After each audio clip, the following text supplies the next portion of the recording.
والصلاة والسلام على رسول الله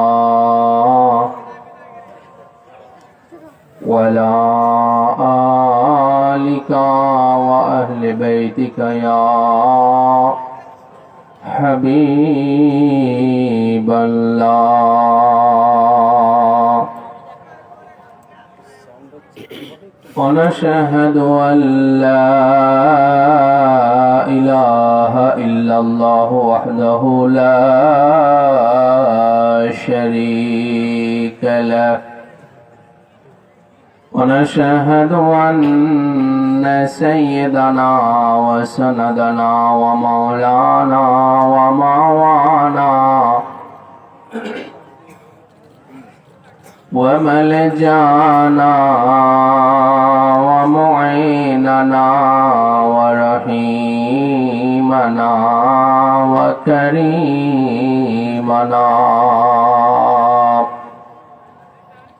سيدنا محمد صلى الله تعالى عليه وآله وسلم أجمعين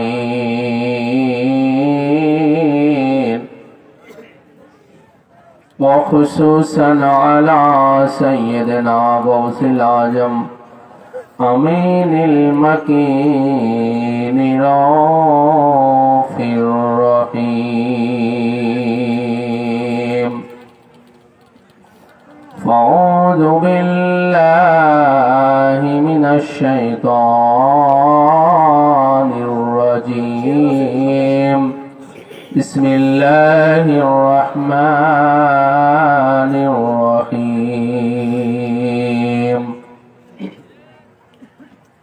يا أيها النبي إنا أرسلناك شاهدا ومبشرا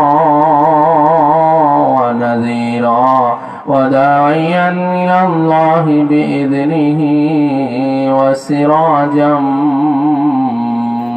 منيرا وقال تعالى أيضا ألا إن أولياء الله لا خوف عليهم ولا هم يحزنون الذين آمنوا وكانوا يتقون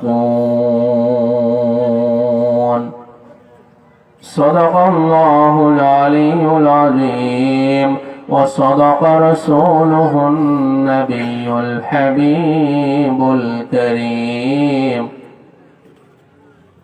وقال عليه الصلاة والسلام علي مني وأنا من علي أو كما قال عليه الصلاة والسلام وقال تعالى إن الله وملائكته يصلون على النبي يا أيها الذين آمنوا صلوا عليه وسلموا تسليما اللهم جرشر محبت مولانا محمد وعلى آل سيدنا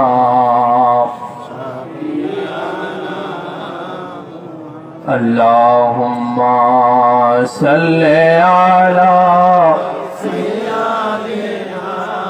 مولانا محمد وعلى آل سيدنا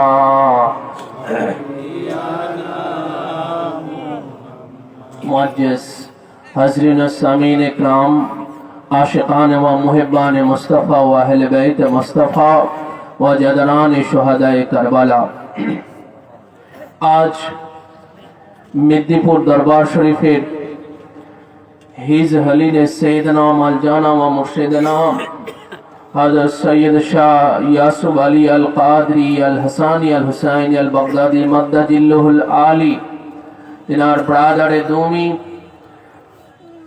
ছোট শাহজাদা হুজুর পাক নামে খ্যাত,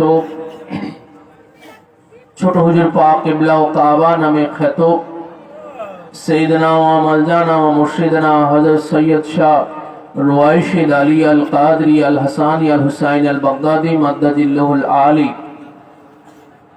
তিনার ছোট শাহজাদা হুজুর পাক, যিনি ছোট শাহজাদা হুজুর পাক নামে খ্যাত ছিলেন, মেদিনীপুর দরবার শরীফের 4 নম্বর দরবার পাকের সৈয়দনা মাওলানা মুর্শিদনা হযরত সৈয়দ শাহ রাশাদাত আলী আল কাদরি আল হাসানি আল হুসাইন আল বাগদাদি আলা জাদ্দিহি নবিয়ানা ওয়া আলাইহিস সালাতু ওয়াস সালাম পাকের স্মরণে আয়োজিত এই সিলিমপুরের এই পুণ্যভূমিতে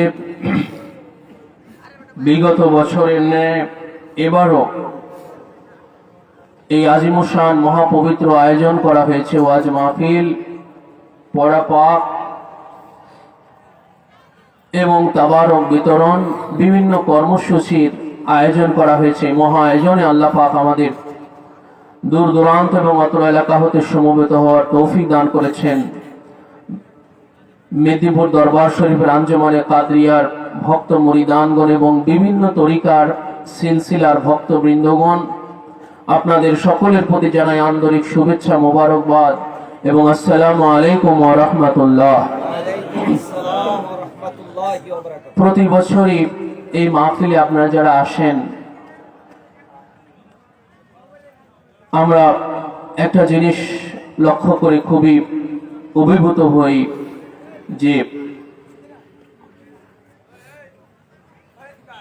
সচরাচর যে সময় আসলে মাহফিল শেষ হয়ে যাওয়ার কথা, শেষ বক্তা সাধারণত সেই সময় শুরু করে থাকেন, বেশ গভীর রাত হয়ে যায় মাহফিল শেষ করতে। তারপরেও আপনারা অত্যন্ত ধৈর্যের সহিত এবং ইশকের সহিত আপনারা এই মাহফিলের সাথে যুক্ত থাকেন। এই বিষয়টা খুবই অভিভূত হওয়ার ব্যাপার এবং আপনাদের প্রতি কৃতজ্ঞতার ব্যাপার। আজকে আমরা জিনার, আপনারা ব্যানারে আপনারা নাম পাক দেখতে পাচ্ছেন, জিনার আসলান নাম পাক হচ্ছে হযরত সৈয়দ শাহ রাশাদাত আলী আল কাদরি এবং তিনার পরিচিতির নাম হচ্ছে সাবিউল হাসান হুজুর পাক কিবলা ও কাবা। সাবিউল হাসান এটা আরবি ভাষাভাষীর শব্দ। শিশু বাচ্চাদের ক্ষেত্রে আরবিতে সাবিউন শব্দ ব্যবহার হয়, শিশুদের ক্ষেত্রে। সাবিউল হাসান শিশু সন্তানকে আরবিতে সাবিউন বলা হয়ে থাকে, শিশু সন্তান। সাবিউল হাসান তিনি হাসানের শিশু সন্তান।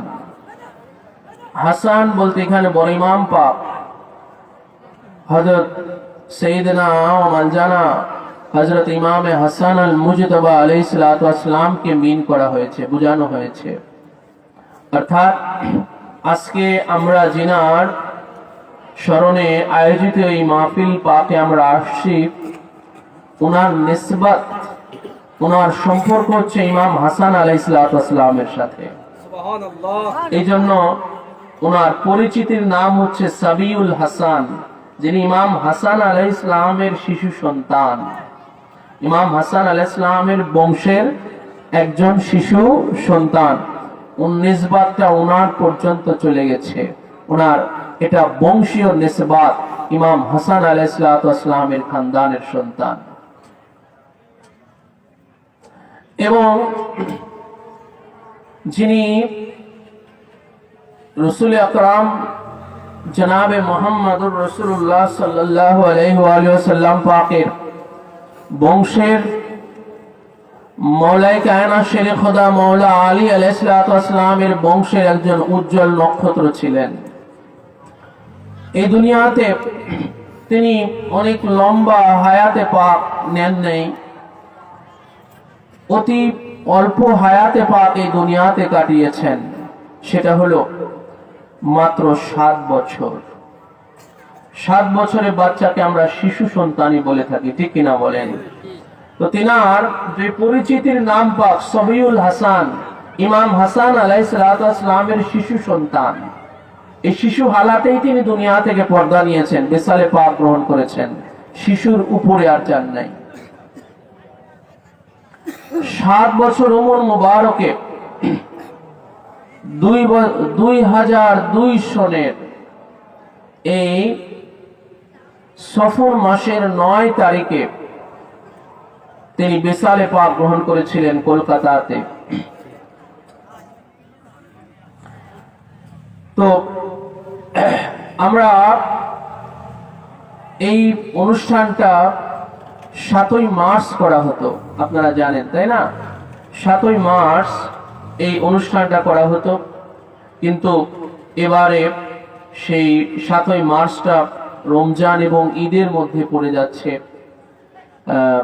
রমজানের মধ্যে পড়ে যাচ্ছে 7ই মার্চ, যার দরুন এই প্রোগ্রামটাকে এবার আগায় নেওয়া হয়েছে। এছাড়া আপনারা জানেন যে এই অনুষ্ঠানটা প্রতি বছর 7ই মার্চ আদায় হয়ে থাকে। তো তিনি এই দুনিয়াতে মাত্র 7 বছর উমর মুবারক গ্রহণ করে এক আলিশান দৃষ্টান্ত পেশ করে গেছেন। তিনার নাম পাকের সাথে যে মওলা আলী যুক্ত করা, রাশাদাত আলী, আলী শব্দটা ওনার নাম পাকের সাথে যুক্ত করা। রাশাদাত আলী আল কাদরি, যিনি মওলা আলীর নাম পাক সাথে নিয়ে এসেছেন, এবং যিনি আল কাদরি, যিনি শাহেনশাহ বাগদাদ পাকের বংশের একজন উজ্জ্বল নক্ষত্র ছিলেন। এই জন্য মওলা আলী আলাইহিস সালামের সেই যে শিশুকাল ছিল, মওলা আলী আলাইহিস সালামের শিশুকাল, অর্থাৎ 2.5 বছর উমর মুবারক থেকে মওলা আলী আলাইহিস সালাম রাসূলুল্লাহর সাথে থাকতেন। সুবহানাল্লাহ। 2.5 বছর উমর মুবারক থেকে রাসূলুল্লাহর সাথে হেরা গুহাতে ধ্যান করতেন।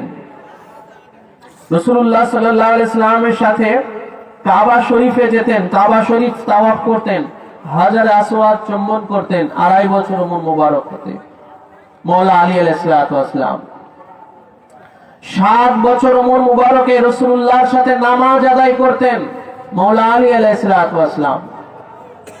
তো মওলা আলী আলাইহিস সালামের বংশেরই একজন উজ্জ্বল নক্ষত্র ছিলেন ইনি। এই জন্য মওলা আলী আলাইহিস সালাম যেমন 7 বছর উমর মুবারকে রাসূলুল্লাহর সাথে নামাজ আদায় করতেন। আল্লাহু আকবার। এটা রাসূলের আরবি তিনিও ইরশাদ করেছেন যে আউয়ালু মান সাল্লা মাই আলী ইবনে আবি তালিব, সর্বপ্রথম আমার সাথে যে নামাজ আদায় করেছে সে হলো আলী ইবনে আবি তালিব।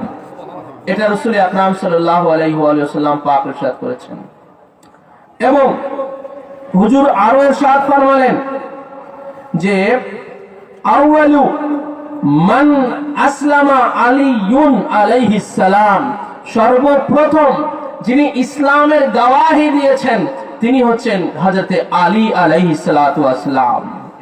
তো এই যে দেখেন মওলা আলী আলাইহিস সালাতু ওয়াস সালামের প্রথম ইসলামের গওয়াহি প্রদান, এবং পহেলা রাসূলুল্লাহর সাথে নামাজ আদায় মওলা আলী। শিশুকাল থেকে মওলা আলী রাসূলুল্লাহর সাথে নামাজ পড়তেন। এই জন্য মওলা আলীর বংশের, মওলা আলী আলাইহিস সালামের বংশে যারা আসছে যুগে যুগে, তাদের এই শিশুকাল হতেই আল্লাহ তাআলার ইবাদতে ইলাহি যেগুলো আছে, এনারা শিশুকাল থেকে ইনাদের থেকেও এই নামাজ বলেন, রোজা বলেন, এগুলো ইনাদের থেকে বহিঃপ্রকাশ হয়েছে। সুবহানাল্লাহ।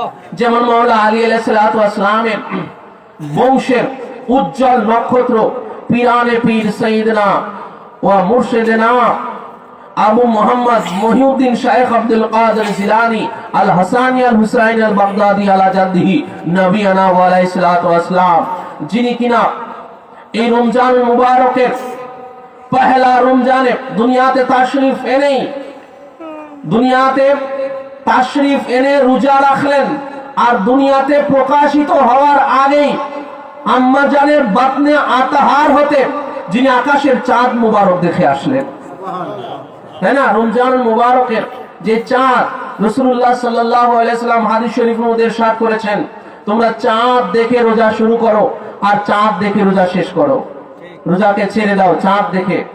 যখন রমজান মুবারকের চাঁদ দেখবে তখন থেকে রোজা রাখা শুরু করবে, আবার যখন শাওয়ালের চাঁদ দেখবে তখন আর রোজা রাখতে আর হবে না, রমজানকে তোমরা শেষ করো, রোজাকে শেষ করো শাওয়ালের চাঁদ দেখার মাধ্যমে, আর রোজাকে শুরু করো রমজানের চাঁদ দেখার মাধ্যমে। আমরা আজও সেটা করি কি করি না বলেন?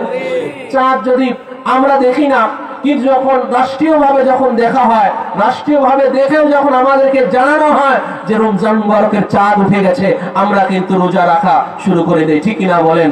ওই সেহরির আগেই সুবে সাদিকের পূর্বে আমরা সেহরি গ্রহণ করে নেই।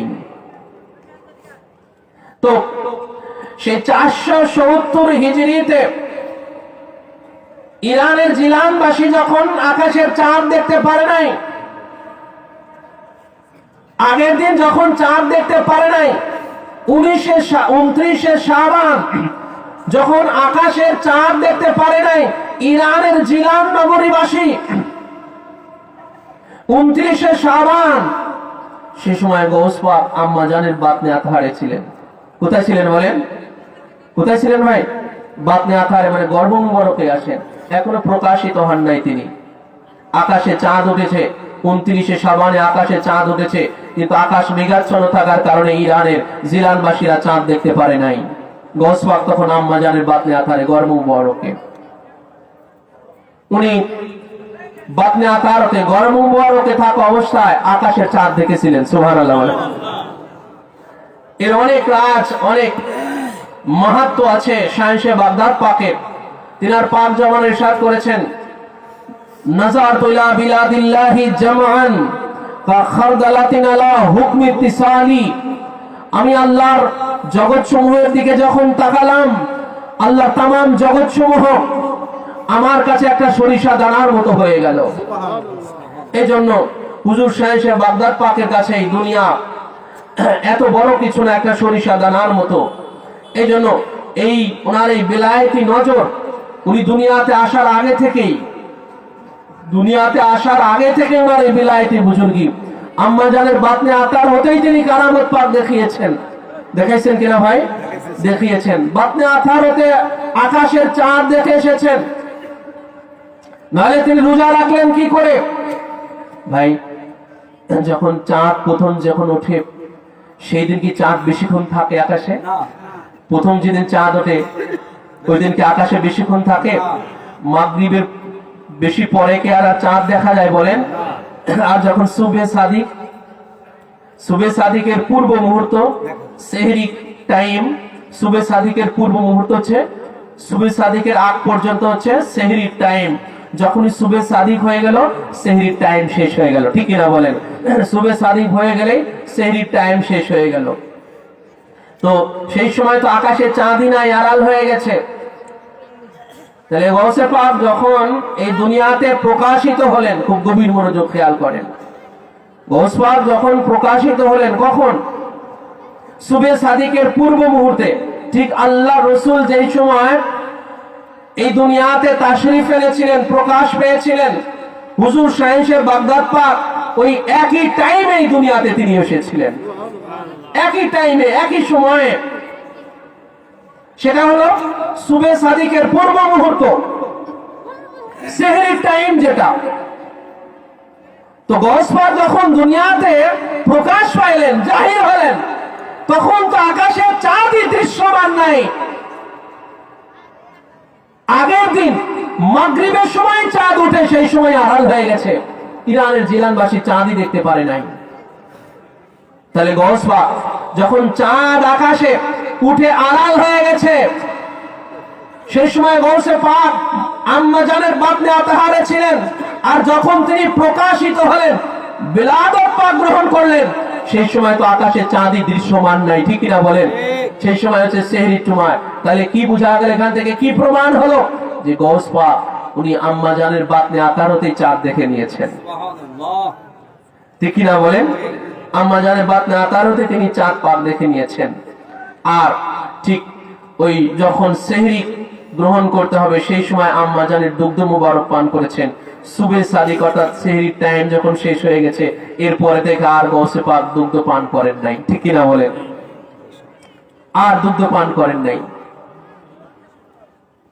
দিনের বেলায় আর দুগ্ধ পান করেন নাই।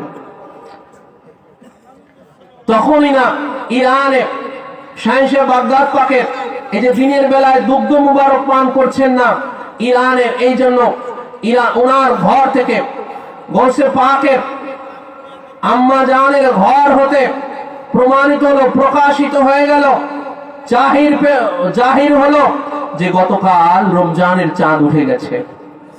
কেননা যে আজকে খাজা আব্দুল্লাহ খাজা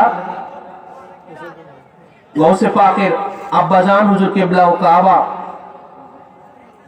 গৌসে পাকের আব্বাজান হুজুর কেবলা ও কাবা আজ ওনার ঘরে যিনি আগমন করেছেন, আজ ওনার ঘরে যিনি আগমন করেছেন, আজ ওনার থেকে প্রমাণ পেয়ে গেছে, ওনার থেকে জাহির হয়ে গেছে যে গতকালকে চাঁদ পাক উঠে গেছে, ঠিকই না বলেন? কেন উনি আর সুবে সাদিক থেকে আর দুগ্ধ মুবারক আর পান করছেন না। তো হুজুরে গৌসে পাক তিনি মওলা আলীর বংশের একজন উজ্জ্বল নক্ষত্র, ঠিক কিনা বলেন? এজন্য দেখেন মওলা আলীর বংশের যারা এই যে শিশুকাল থেকে ইনারদের থেকে এই আমল এই যে রোজা, গৌস পাক পহেলা রমজান থেকে রোজা রাখা শুরু করে দিলেন। পুরো মাস এইভাবে গৌস পাকের কেটে গেছে, পুরো মাস ব্যাপী গৌস পাক দিনের বেলায় আর দুগ্ধ মুবারক পালন করেন নাই। ইফতারের সময় যখন হয়েছে তখন আবার দুগ্ধ মুবারক পান করেছেন। প্রতিনিয়ত এইভাবে পুরা রমজান মুবারক রোজা রেখেছেন গৌস পাক। তো এই জন্য ভাই, এই জন্য শাহেনশা বাগদাদ পাক বলেছেন যে আমার যারা ভক্ত হবে, আমার যারা মুরিদ মোতেকাদ হবে, তারা রমজানের কঠিন তাপদাহের দিনেও যদি রমজান হয় তারপরে তারা রোজা পালন করবে, ঠিক কিনা বলেন? তারপরে তারা রোজা পালন করবে। যে গৌস পাক তিনি দুনিয়াতে ভূমিষ্ঠ হয়েই রোজা ছেড়ে দেন নাই, ভূমিষ্ঠ এই পয়লা রমজান থেকেই ভূমিষ্ঠ হয়েই, অর্থাৎ তিনারও এই দুনিয়াতে প্রথম দিন আর রোজারও প্রথম দিন, ঠিক কিনা বলেন? তিনারও দুনিয়াতে প্রথম দিন, রমজানুল মুবারকেরও প্রথম দিন রোজা চলতেছে কিনা বলেন? গৌস পাকের যারা ভক্ত মুরিদান তারা কি রোজা ছাড়তে পারে? এটা গৌস পাক বলেছেন যে আমার যারা মুরিদ তারা কখনো রোজা ছাড়বে না, তারা কঠিন তাপদাহের দিনেও রোজা রাখবে, আর রাত্রি বেলায় তারা পূর্ণিমার চাঁদের মতো জ্বলতে থাকবে। সুবহানাল্লাহ। এই জন্য ভাই সামনে রোজা আসতেছে, কি আসতেছে বলেন? সামনে রোজা আসতেছে, রোজা ছাড়বেন না আপনারা। যদি শারীরিক কোনো কারণ না থাকে, শারীরিক যদি কোনো সমস্যা না থাকে, জটিল কোনো সমস্যা যদি না থাকে, রোজা ছাড়বেন না, রোজা ছাড়বেন না কখনো। কেন?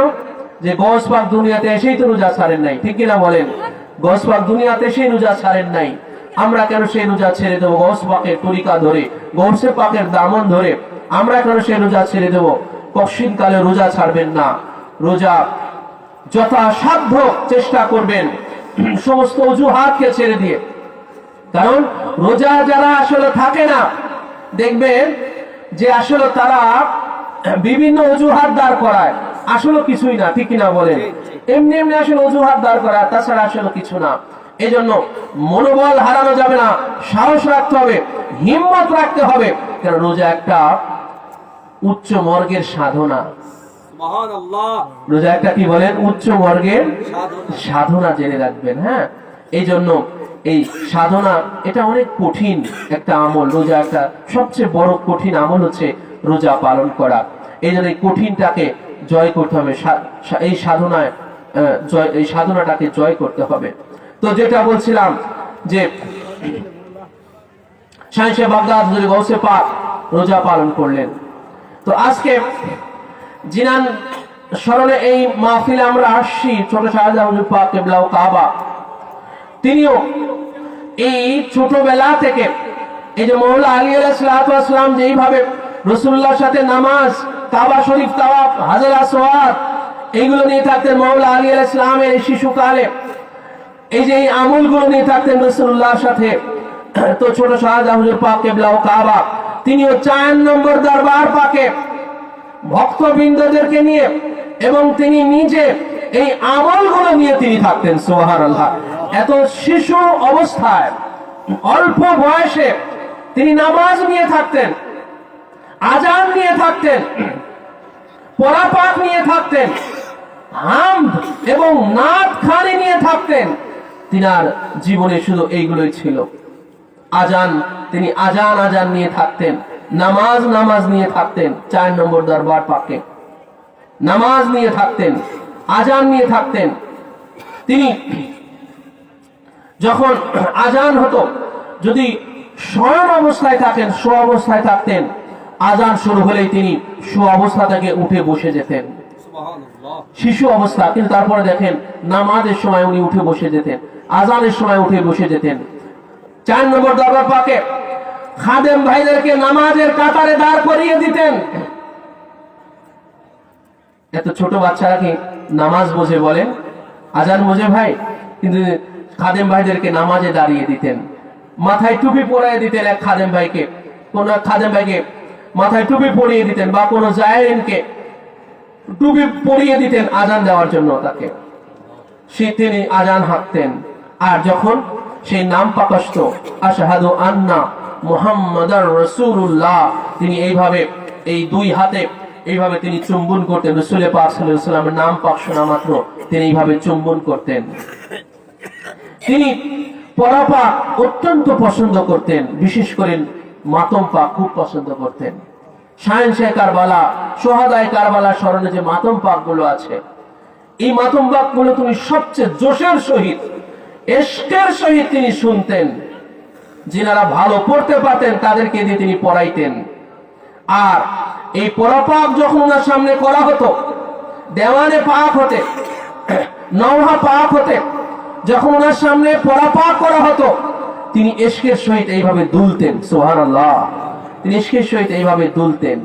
তাই এই যে দেখেন, এত শিশু অবস্থায় ভাই এই নামাজ নিয়ে, আজান নিয়ে যে ওনার দিন কাটতো, ওনার সময় কাটতো, পরাপাক নিয়ে, হাম নাত নিয়ে ওনার এই সময়গুলো উনি কাটাতেন। এইগুলো কিসের প্রমাণ? এগুলো কিসের দৃষ্টান্ত? এগুলো সেই মওলা আলীর যে জাতে পাক, মওলা আলীর রক্ত মুবারক ওনার দেহে, মওলা আলীর এই নূরের একটা টুকরা। সুবহানাল্লাহ। রাসূলুল্লাহ সাল্লাল্লাহু আলাইহি ওয়া সাল্লাম পাক মওলা আলীর শানে যে ইরশাদ করেছেন, আনা ওয়া আলিয়ুন মিন নূরে ওয়াহিদ, আমি এবং আলী এক নূর হতে, আমি এবং আলী একই নূর হতে।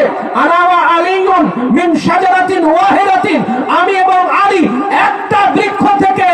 যেই মওলা আলী রাসূলুল্লাহর সেই একই বৃক্ষ, রাসূলুল্লাহর একই নূর, সেই নূরেরই একটা টুকরা হচ্ছে হযরত সৈয়দ শাহ রাশাদাত আলী আল কাদরি।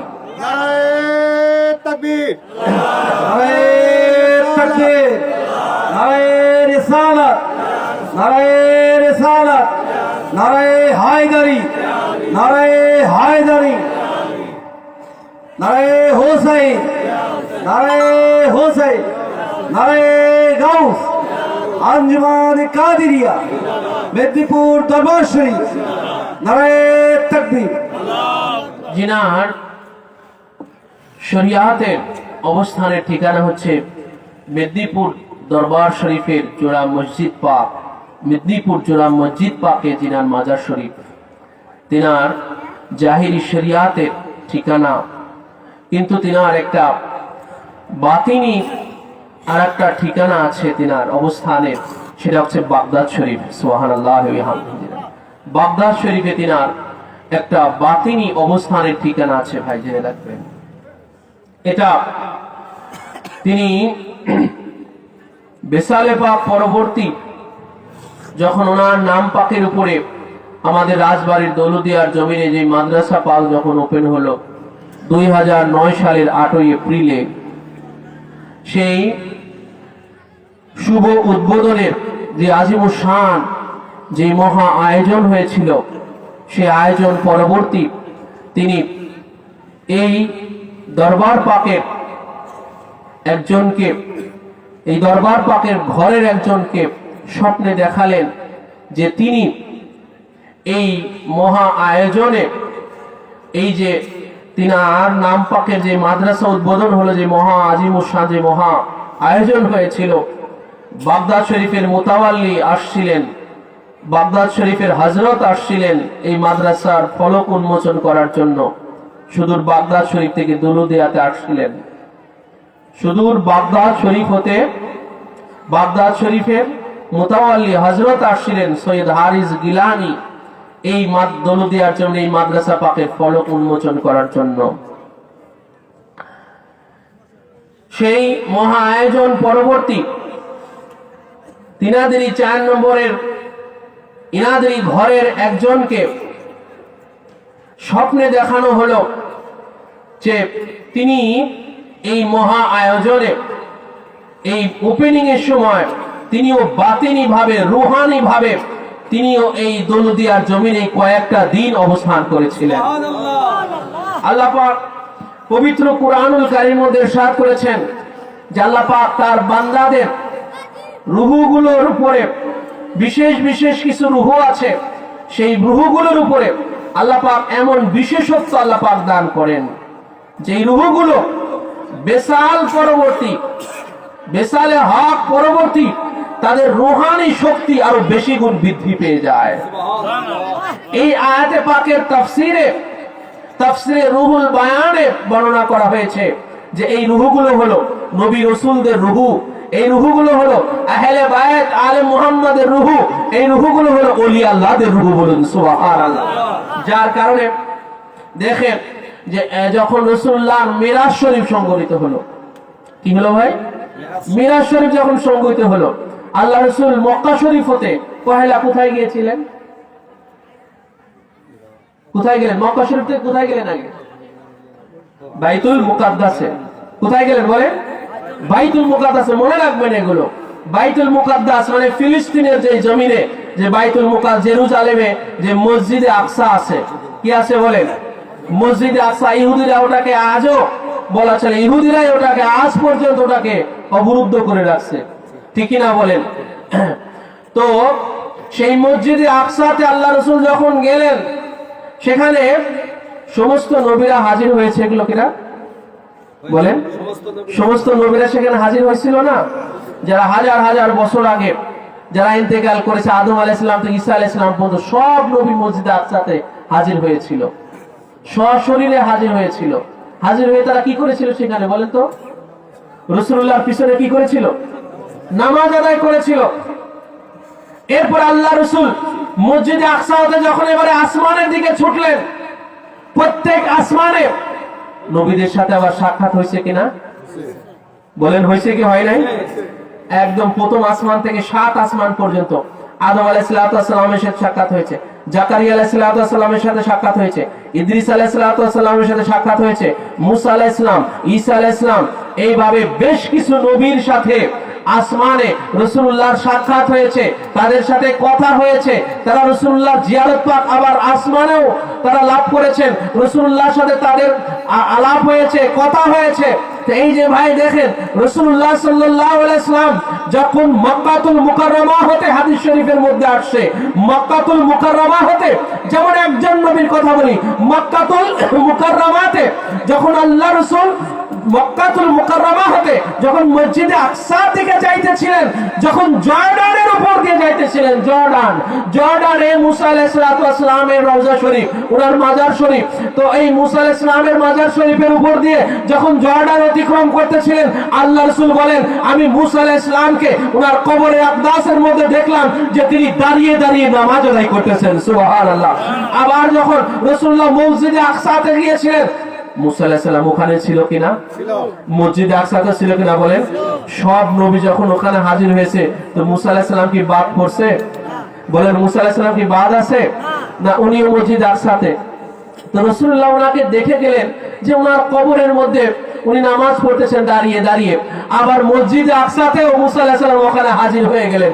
আবার সেই মুসা আলাইহিস সালামের সাথে চতুর্থ আসমানে আবার রাসূলুল্লাহর সাক্ষাৎ হয়েছে কিনা বলেন ভাই? হয়েছে কি হয় নাই?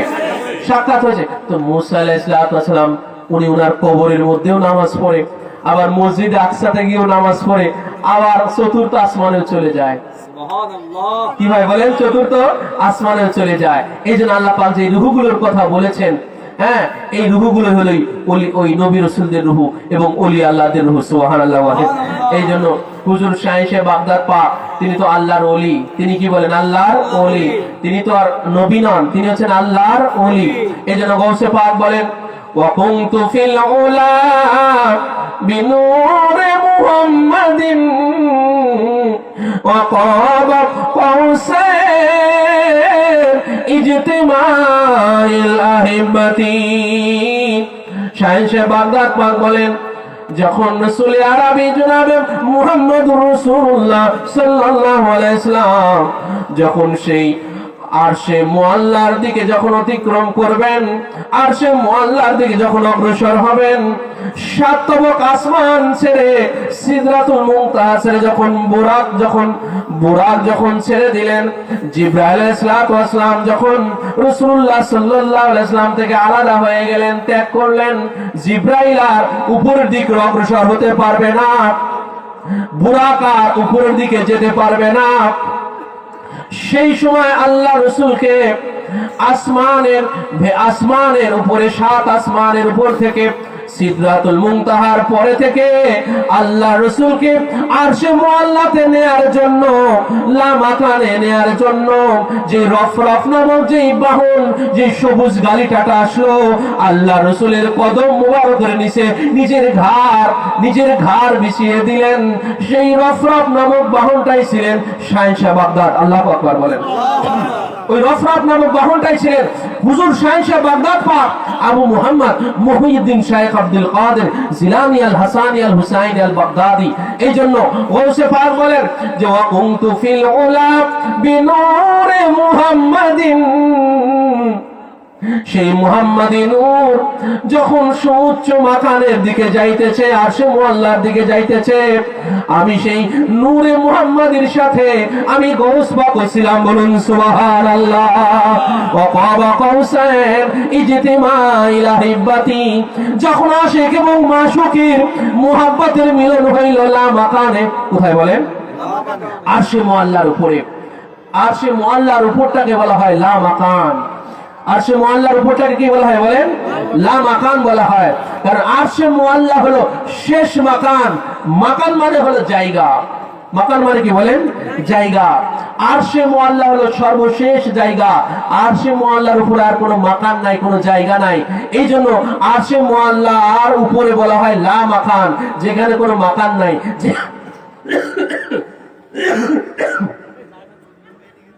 যেখানে কোন স্থান কাল নাই, যেখানে কোন স্থান নাই, যেখানে কোন কাল নাই, যেখানে কোন টাইম নাই। এই জন্য ওই জায়গা ওটাকে বলা হয় লামাকান। হুজুর শাহে বাগদাদ পাক ইরশাদ ফরমান সেই আরশে মুআল্লার উপরে লামাকানে যখন আশিক এবং মাশুক আল্লাহ এবং তার হাবিবের, তার মাহবুবের ইজতিমাইল আহিব্বা যখন হচ্ছিল, কাবা কাউসাইনের হালাতে, কাবা কাউসাইনকে আল্লাহ পাক সূরাতুন নজমের মধ্যে যে ইরশাদ করেছেন সুম্মা দানা ফাতাদাল্লা ফাকানা কাবা কাউসাইনে আও আদনা, যে এই কাবা কাউসাইনের হালাতে আল্লাহ এবং আল্লাহ রাসূল অতি নিকটবর্তী হইলেন, কাবা কাউসাইন থেকে আরো নিকটবর্তী হইলেন। কাবা কাউসাইনের তাফসীর আসে দুই ভুরু, দুই ধনুকের দুইটা মাথাকে কাবা কাউসাইন বলা হয়, চোখের উপরের দুই ভুরুকে কাবা কাউসাইন বলা হয়। আর যখন একজন আর একজনের সাথে যখন আলিঙ্গন করেন, কুলাকুলি করেন, সেই কুলাকুলির হালাতটাকে কাবা কাউসাইন বলা হয়। তো হুজুর শাহে বাগদাদ পাক বলেন যখন আশিক এবং মাশুকের, আল্লাহ এবং তার হাবিবের যখন কাবা কাউসাইনের হালাতে, এই আলিঙ্গনের হালাতে যখন মুহাব্বতের মহামিলন হইতেছিল, প্রেমিক ও প্রেমাস্পদের, সেই সময় আমাকে দূরে সরানো হয় নাই। আমার প্রভু, আমার রব সেই সময় আমাকে দূরে সরান নাই। যখন আশিক এবং মাশুকের সেই মুহাব্বতের মহামিলন হয়েছিল, সেই মহামিলনেও গৌসে পাক বলেন সেই কাবা কাউসাইনের হালাতে মহামিলনের সময়ও আমি গৌসে পাক সেখানেই ছিলাম। নারায়ে তাকবীর, নারায়ে তাকবীর, নারায়ে রিসালাত, নারায়ে হায়দারি, নারায়ে হায়দারি, নারায়ে গাউস। হুজুর পাক হাজরাতিন হযরত সৈয়দ শাহ ইয়াসির আলী আল কাদরি, হুজুর পাক হাজরাতিন হযরত সৈয়দ শাহ ইয়াসির আলী আল কাদরি, গাউস ইবনে আল গাউস হযরত সৈয়দ শাহ রাশেদ আলী আল কাদরি, মেদিনীপুর দরবার শরীফ আঞ্জুমানে কাদরিয়া। ভাই এই জন্য শাহিশে বাগদাদ পাক এই দুনিয়াতে আসার আগে ওনার অবস্থান ছিল আরশে মুআল্লাতে। কোথায় বলেন? আরশে মুআল্লাতে। এই জাতে পাকের অবস্থান পাক পাঞ্জাতন এই দুনিয়াতে আসার আগে ওনাদের অবস্থান ছিল আরশে মুআল্লাতে। কোথায় বলেন? আরশে মুআল্লাতে ছিল। বিভিন্ন সূরাতে ওনারা থাকতেন, বিভিন্ন হালাতে থাকতেন। এগুলো তো হাদিস পাকের মধ্যে অনেক বর্ণনা আসছে। জিবরাইল আলাইহিস সালাম থেকে বর্ণনা আসছে রাসূলুল্লাহ যখন দুনিয়াতে আসেন নাই তারকার হালাতে ছিলেন। এটা জিবরাইল আলাইহিস সালাম দেখছেন কিনা ভাই বলেন? বলেন তো পাক পাঞ্জাতনীরা ছিলেন আগে থেকেই বিভিন্ন হালাতে সূরাতে। এরপর ওনারা দুনিয়াতে এসেছেন মানবের সূরাতে, ঠিক কিনা বলেন? তো ইনাদের অবস্থান আগে থেকে, যার কারণে তো হুজুর গৌস পাক এই দুনিয়াতে জন্মগ্রহণ করে একদিনের বাচ্চা রোজা কি বোঝে ভাই? এটা তো রোজা রাখলেন কি করে? একদিনের বাচ্চা রোজা কি এটা বোঝে নাকি? কখন সেহরি কখন ইফতার কখন কি এটা বোঝে? বাচ্চারা বোঝে, একদিনের বাচ্চা কি বোঝে? তো উনি কি করে বুঝলেন যে সেই সুবে সাদিকে হয়ে গেছে আর দুধ পান করা যাবে না? কি করে বুঝলেন? এগুলো ভাববার ব্যাপার না বলেন? এগুলো তো গবেষণামূলক ব্যাপার, এগুলো গবেষণার ব্যাপার। যে একদিনের বাচ্চা সুবে সাদিক চেনে কি করে? সুবে সাদিক কি করে বোঝে সুবে সাদিক হয়ে গেছে আর ইফতারি করেন আর কিছু খাওয়া যাবে না? আম্মা জানেন আর দুধ মুবারক পান করেন না, সারাদিন আর পান করেন না। এবারে যখন ইফতারের টাইম, সূর্য যখন ডুবে গেল, এবারে ইফতারি টাইম হয়েছে, এটা একদিনের বাচ্চা কি করে বোঝে ভাই এই ইফতারের টাইম কি? গৌস পাক ইফতারির টাইম হয়ে গেল, সূর্য ডুবে গেল, এবার আম্মা জানের দুগ্ধ মুবারক আবার পান করতেছেন। এগুলো একটা ভাববার ব্যাপার আছে না? গেল বলেন এগুলো তো গবেষণামূলক ব্যাপার। কেন এই খানদান পাকের একদিনের শিশু বাচ্চা রোজা কি করে চিনতে পারে, সুবে সাদিক কি করে বুঝতে পারে, ইফতারের টাইম কি করে বুঝতে পারে? ওই জন্য আগে থেকে ওই আরশে মুআল্লাতে ছিলেন। সুবহানাল্লাহ, আগে থেকে আরশে মুআল্লাতে ছিলেন। দুনিয়াতে যখন মানবের সুরাত নিয়ে আসতেছেন, এই মানবিয়াতের এই সিস্টেমটা, প্রক্রিয়াটা ওনারা মেইনটেইন করতেছেন, ঠিক কিনা বলেন? এই জন্য এই আজকে জেলার উরসে শরীফের স্মরণে যে মাহফিল, ওনাকে 2002 সালে তিনি বেসালে পাক নিয়েছিলেন, 2002 সালে। আর মাদ্রাসা ওপেন হলো 2009 সালে। কয় বছর হয়ে গেল? পরে 7 বছর। এই 7 বছর হায়াতে পাক থাকতেন, তিনার গ্রোথ যেটা বৃদ্ধি পেত, তিনার শারীরিক গ্রোথ যেটা বাড়তো। ওনাকে 7 বছর পরে যখন স্বপ্ন দেখা হলো, ওনাকে দেখা গেল যে উনি অতটা বড় হয়ে গেছেন। বুঝতে পারলেন ব্যাপারটা? এটা ভাই জাত পাকের ব্যাপার, বড় সাংঘাতিক ব্যাপার। ইনাদের ব্যাপার সাধারণ ব্যাপার নয়, আলে মুহাম্মাদের ব্যাপার। ইনাদের এই জাতে পাকের ব্যাপার, এটা সম্পূর্ণ ডিফারেন্ট, এক্সেপশনাল আমাদের থেকে। আমাদের মতো না ভাই, আমাদের মতো ব্যাপারটা না জেনে রাখবেন। এই জন্য ওনার বাতিনি, যেটা বলতেছিলাম যে ওনার বাতিনি একটা অবস্থানের জায়গা, সেটা হলো বাগদাদ শরীফ। সুবহানাল্লাহ। এই যে দেখেন ওনার নাম পাকের মাদ্রাসা ওপেনিং এর জন্য বাগদাদ শরীফ থেকে হযরত আসে। ওনার উরসে পাক বাগদাদের জমিনে হয়ে থাকে, বাগদাদে গৌসে পাকের মাজার শরীফে ইনার উরসে শরীফ হয়। আল্লাহু আকবার বলে। ওনার আজকে জেনার ইনার উরসে শরীফ বাগদাদের গৌস পাকের মাজার শরীফ, ইনার উরসে শরীফ হয়, জেনে রাখবেন। এটা গৌসে পাকের গায়েবী ইশারাতে ওনার উরুস শরীফ হয়ে থাকে। ওই 9 সফর, ওই তারিখে আরবি তারিখ ধরে, চাঁদের তারিখ ধরে 9 সফর বাগদাদ শরীফ ইনার উরসে শরীফ আনুষ্ঠানিকভাবে অনুষ্ঠিত হয়ে থাকে। ওই জায়গার মুতাওয়াল্লি যিনি আছেন তিনার দায়িত্বে। এই জন্য আজকে এই জন্য আমি এই কথাটা আপনাদের সামনে তুললাম যে ইনার বাতিনি অবস্থানের জায়গা হলো বাগদাদ শরীফ। ওনাকে স্বপ্নে জিজ্ঞাসা করা হয়েছিল যে আপনি কোথা থেকে এসেছেন এবং কোথায় যাবেন। উনি স্বপ্নের মধ্যে বলেছিলেন যে আমি বাগদাদ শরীফ থেকে আসি এবং সেখানে আবার ফিরে যাব। এই যে দেখেন ওনার এই রুহানিয়াত যেটা আমি আপনাদের সামনে তুলে ধরলাম ভাই, যে নবী রাসূল আল্লাহর ওলিরা এনারা বেসালে পাকে পড়ে এনাদের রুহানিয়াত আরো বহুগুণ বৃদ্ধি পেয়ে যায়। যার কারণে মুসা আলাইহিস সালাম একই সময়ে রাসূলুল্লাহর একই সফরে ওনার রওজার ভিতরে উনি দাঁড়িয়ে নামাজ পড়েন, মসজিদে আকসাতে গিয়ে নামাজ পড়েন, আবার মুসা আলাইহিস সালাম চট করে আবার চলে গেছেন আসমানে। ঠিক কিনা বলেন? আবার আসমানে চলে গেছেন। এগুলো কি? এগুলো হলো রুহানিয়াত। এগুলো কি বলেন ভাই? এগুলো হলো রুহানিয়াত। এই জন্য গৌস পাক এটা বলছিলাম যে গৌস পাক আরশে মুআল্লা থেকে রফ হয়ে আবার সেই রাসূলুল্লাহকে নেয়ার জন্য আসেন ওই সিদরাতুল মুনতাহার ওই পারে। সেই কোথায় আরশে মুআল্লা ৭০,০০০ নূরের পর্দা, এক একটা নূরের পর্দা, এক একটা জগৎ। সুবহানাল্লাহ বলেন। এই যে আমরা ৭ তবক আসমান আর ৭ তবক জমিন বলি, ৭ তবক আসমান আর ৭ তবক জমিন, এটা হলো শেষ জমিন। আমরা যে জমিন আছে এটা কি? শেষ জমিন। প্রত্যেক আসমানের নিচে একটা করে জমিন আছে, এটা হলো শেষ জমিন। এই যে আমাদের মাথার উপরে যে আসমান, এই আসমানের নিচে আমাদের এই জমিন। তো এই আসমানের উপরে যে আরেক আসমান আছে, এই আসমানের উপরে কি বলেন?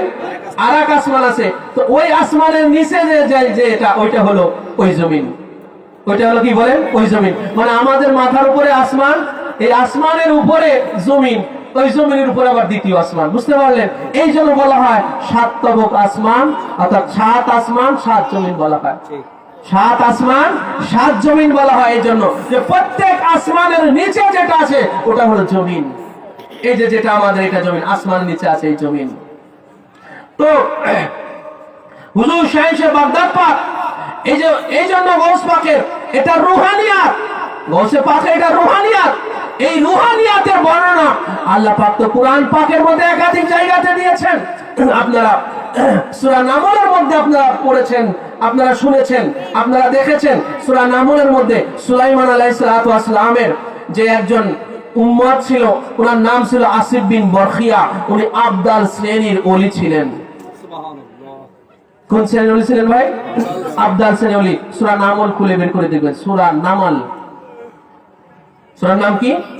নামল। নামল মানে পিপিলিকা। নামল মানে কি? পিপিলিকার নামে একটা সূরা আছে কোরআন মাজিদের মধ্যে। এই সূরা নামলের মধ্যে সুলাইমান আলাইহিস সালামের এক উম্মত ছিল, ওনার নাম ছিল আসিফ বিন বরখিয়া। উনি আবদাল শ্রেণীর ওলি ছিলেন। যখন ইয়ামেন থেকে সুলাইমান আলাইহিস সালামের অবস্থান ছিল ফিলিস্তিনে, ওই যে মসজিদে আকসা যেটা বললাম, ওই মসজিদে আকসা সুলাইমান আলাইহিস সালামের বানানো জিনদের দিয়ে তিনি বানিয়েছিলেন। তিনি সারা বিশ্ব ব্রহ্মাণ্ডের বাদশা ছিলেন, সারা বিশ্বের বাদশা ছিলেন, সারা বিশ্বের উপর ওনার বাদশাহিত্ব ছিল।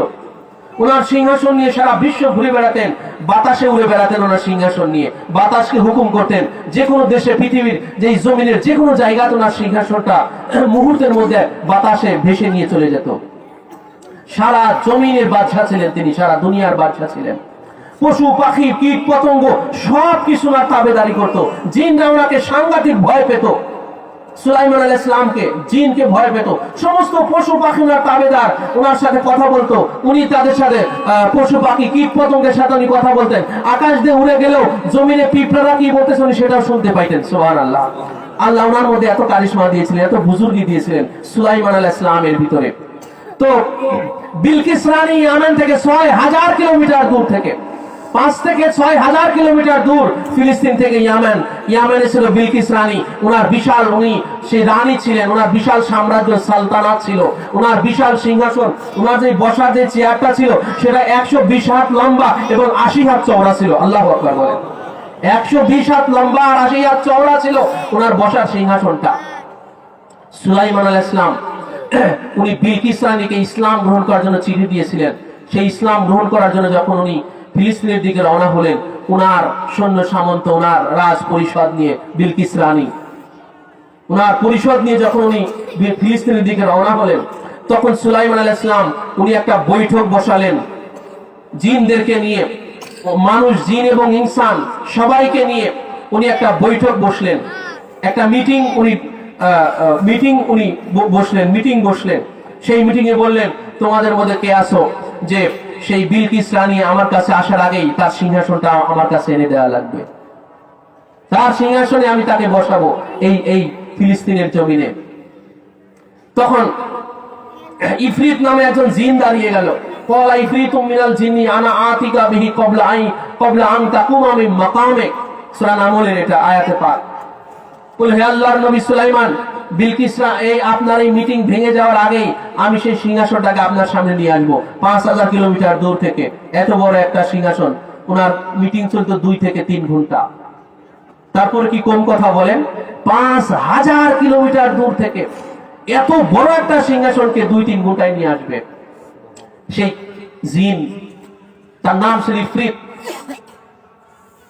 وقال الذي عنده علم الكتاب أنا آتيك به قبل أن يرتد إليك طرفك। তখন ইনসানদের মধ্য থেকে একজন দাঁড়িয়ে বললেন, যার কাছে কিতাবের ইলম ছিল। সুবহানাল্লাহ বলেন। আল্লাহ বলেন, যার কাছে কিতাবের ইলম আছে। কিতাবের ইলমের তো ভাই অভাব নাই আমাদের এলাকায়ও। সব আলেমদের মধ্যে ভুরি ভুরি কিতাবের ইলম আছে কি নাই বলেন?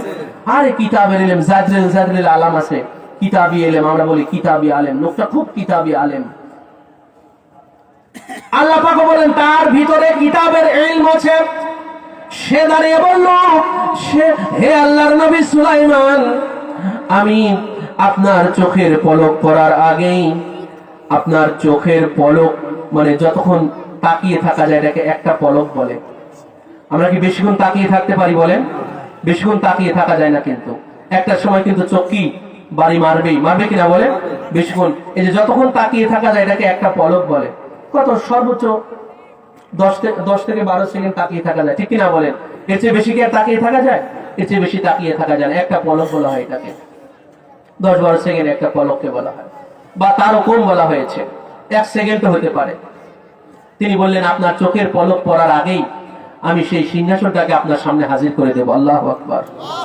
এই যে রুহানিয়াত কাকে বলে ভাই দেখেন, আজ পর্যন্ত কোন সায়েন্স এন্ড টেকনোলজি আজ পর্যন্ত আবিষ্কার হয়েছে, বিজ্ঞান আর প্রযুক্তি আজ পর্যন্ত যেটা আবিষ্কার হয়েছে, আজ পর্যন্ত কোনো ব্যাখ্যা দিতে পারবে যে 5000 কিলোমিটার দূর থেকে 120 হাত লম্বা 80 হাত চওড়া এত বড় একটা সিংহাসনটাকে কিভাবে নিয়ে চলে আসা যায়? আজ পর্যন্ত কোনো বিজ্ঞান আবিষ্কার হয়েছে বলেন? আজ পর্যন্ত কোনো প্রযুক্তি আবিষ্কার হয়েছে? প্রযুক্তি বর্তমানে যে কি বিজ্ঞান আর প্রযুক্তির যা কি আবিষ্কার হয়েছে আমরা দেখে অবাক হয়ে যাই, ঠিক না বলেন? দেখে অবাক হয়ে যাই। তারপরে দেখেন আজ থেকে কত হাজার বছর সুলাইমান নবীর জামানায় আল্লাহর একজন ওলি যেই কারামত পথ দেখিয়ে গিয়েছেন, আজ পর্যন্ত যত বিজ্ঞান আর প্রযুক্তির আবিষ্কার হয়েছে এর ধারে কাছে যেতে পারে নাই। যে 5000 কিলোমিটার দূর থেকে এই কয়েক সেকেন্ডে এত বড় একটা জিনিসকে এনে দিতে পারে এমন প্রযুক্তিকে আজ পর্যন্ত আবিষ্কার হয়েছে বলেন? আজ পর্যন্ত এটা আবিষ্কার হয় নাই। কিয়ামত পর্যন্ত আর হতে পারবে কিনা আমাদের জানা নাই। এটা কি রুহানিয়াত? এটাকে রুহানিয়াত বলে। যে রুহানিয়াতে ওনারা কি না পারে, এটা তো কোরআন পাকের একটা দৃষ্টান্ত ভাই।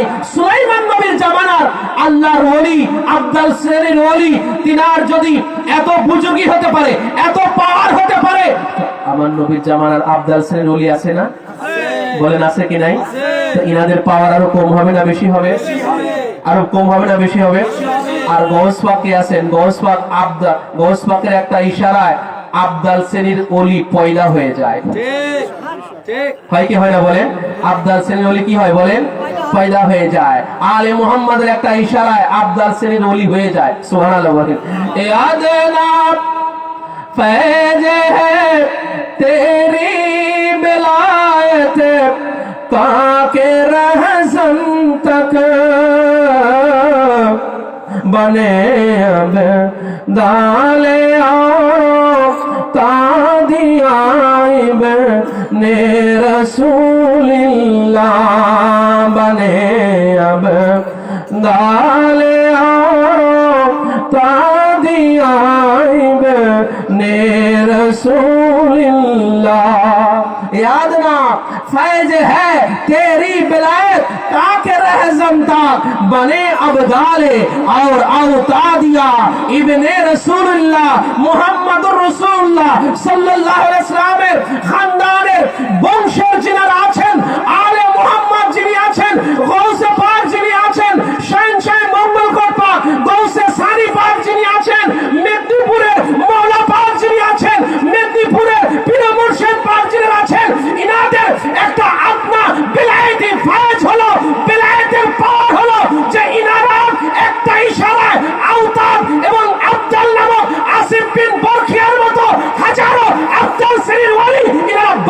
দিতে পারে।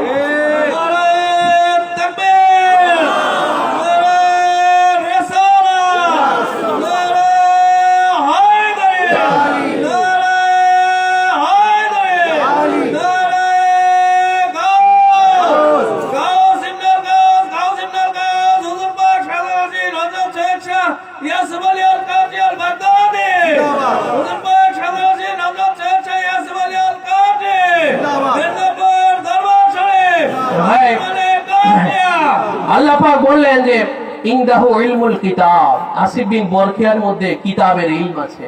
সুবহানাল্লাহ। তাহলে এই আবার কোন কিতাবের ইলম ভাই?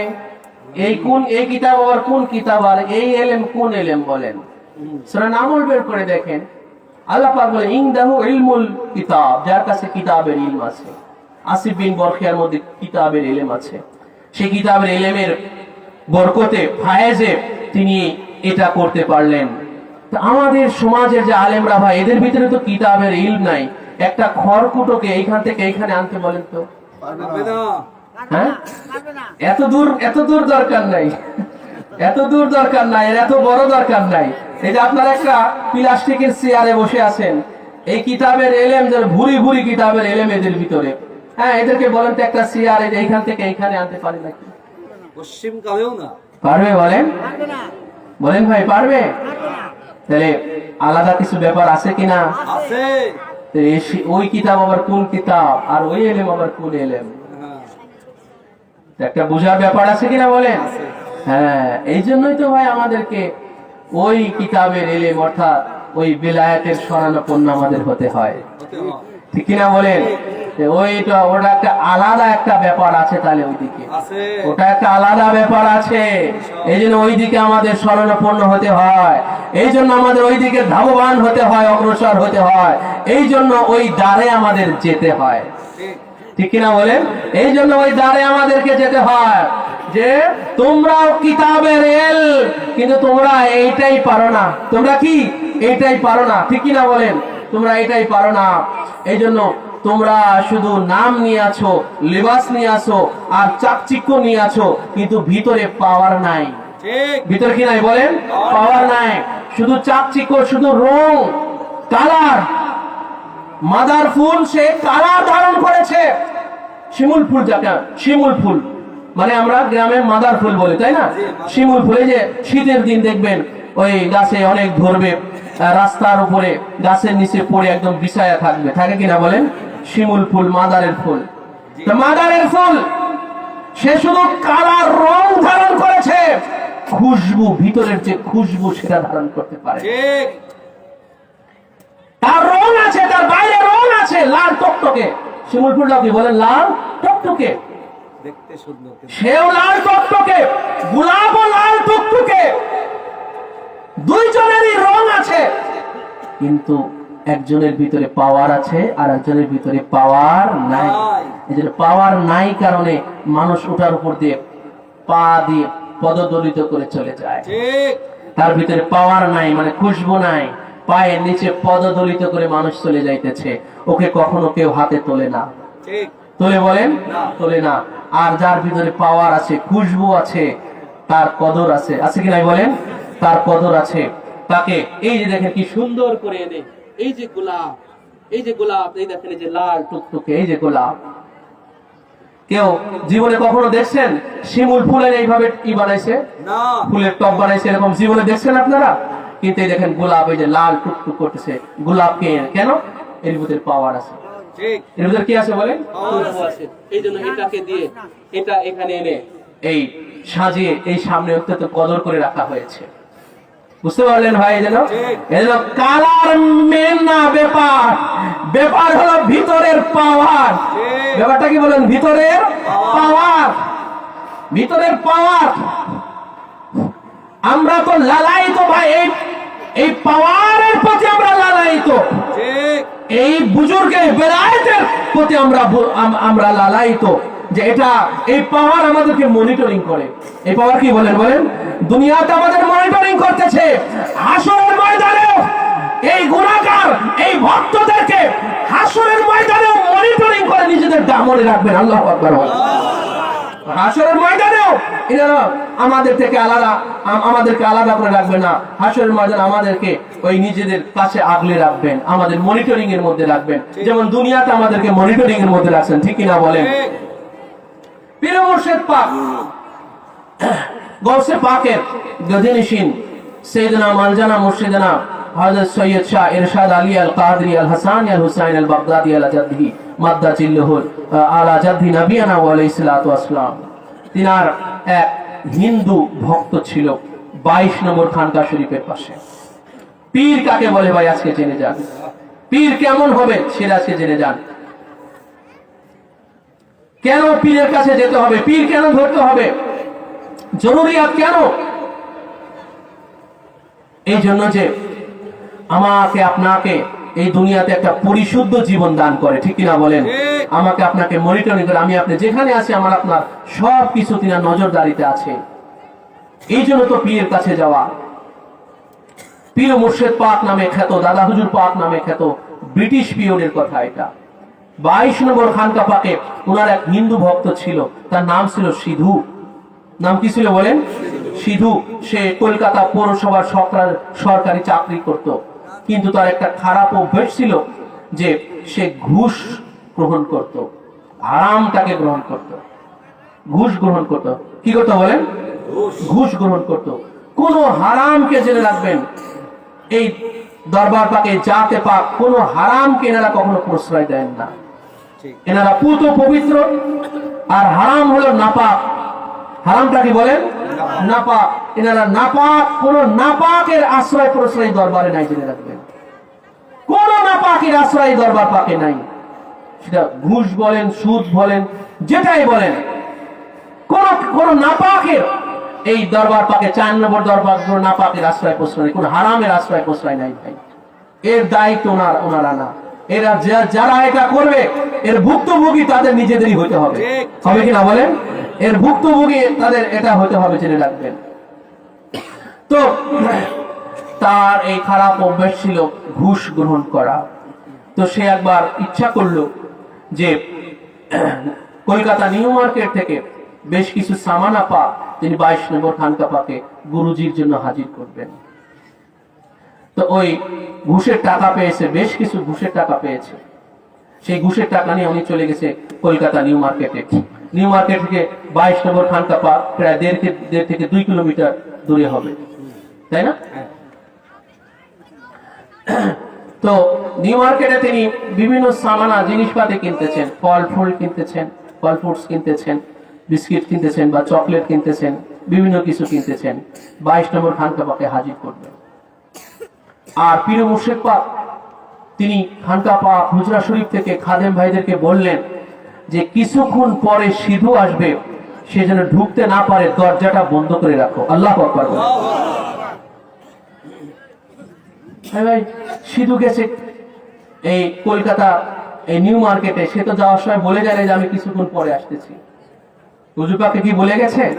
সে তার মতো চলে গেছে, কিন্তু সে হারামটা দিয়ে সে এই সামানা কিনতেছে, হাজির করবে খানকা পাকে। হুজুর পাক বলে দরজাটা বন্ধ করে রাখো যেন কিছুতে ঢুকতে না পারে। ঠিক কিছুদিন পরে এত সামানা নিয়ে হুজরা শরীফের খানকা পাকের দরজায় হাজির হয়েছে।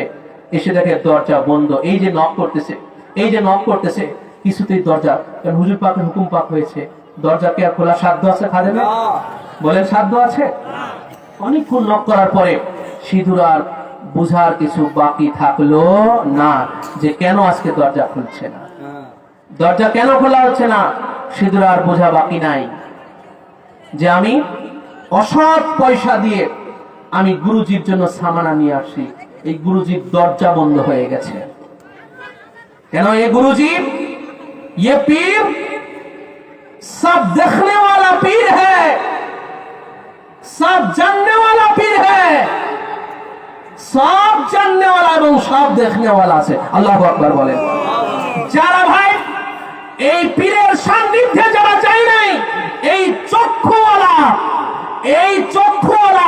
আর দিব্য জ্ঞান সম্পন্ন, আর এই চক্ষুওয়ালা যেই চোখ সামনেও দেখে, পিছনেও দেখে, কাছেও দেখে, দূরেও দেখে, পর্দার এপারেও দেখে, পর্দার ওপারেও দেখে। যে পীর পশ্চিমে থাকলে পূর্বে দেখে, পূর্বে থাকলে পশ্চিমে দেখে। সুবহানাল্লাহ বলেন। এই হলো পীর। এই জন্য সিঁদুর আর কিছু বুঝতে বাকি নাই।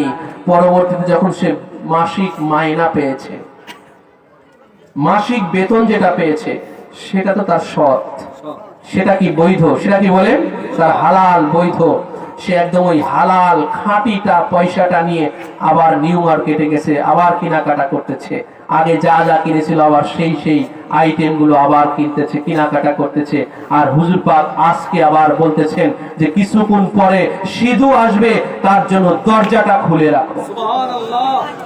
আজকে দরজা খুলে রাখতে বলতেছেন হুজুর পাক। আজকে তার জন্য দরজা খুলে রাখো। কেন? যে আজকে সে বৈধভাবে আসতেছে। আজকে কি বলেন? বৈধভাবে। আর সেদিনের আশাটা ছিল অবৈধ। সেদিনের আশাটা কি ছিল বলেন? অবৈধ।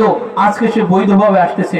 শুধু আজকে দেখে দরজা আর আজকে নক করার দরকার নাই, আগে থেকেই দরজা খোলা আছে। তো এই পীর তো ভাই ইনাকে বলে, এই জন্য ইনাকে না পীর বলা হয়।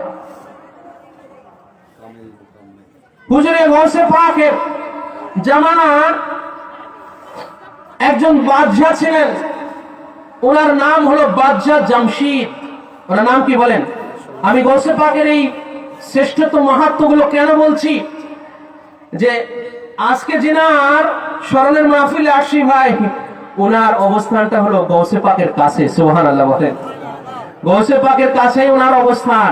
এই জন্য গৌস পাকেরটা, এই জন্য আমরা গৌস পাকেরটা এই জন্য বলছি যে উনার সাথে আমরা যুক্ত হচ্ছি যারা, আজকে উনার অনুষ্ঠানে যারা আমরা অ্যাড হয়েছি, দিলটাকে যারা আমরা ভাই, দিলটাকে যারা আমরা জুড়ে দিয়েছি, আজকে ছোট শাহজাহান হুজুর পাক কেবলা ও কাবা, যিনি শানশে বাগদাদ পাকের কাছে, যিনার বাতিনি অবস্থান, যিনার রুহানি হাকিকতের অবস্থান গৌসে পাকের নিকটে, গৌসে পাকের দ্বারে, গৌসে পাকের কাছে, আজকে উনার নাম পাকের অনুষ্ঠানে, উনার আয়োজনে যারা আমরা দিলটাকে জুড়ে দিয়েছি, আমরা যারা যুক্ত হয়েছি ভাই, উনি আমাদেরকে উনার সাথে করে গৌসে পাকের দরবারে আমাদেরকেও যুক্ত করে দিবেন। বলুন সুবহানাল্লাহ।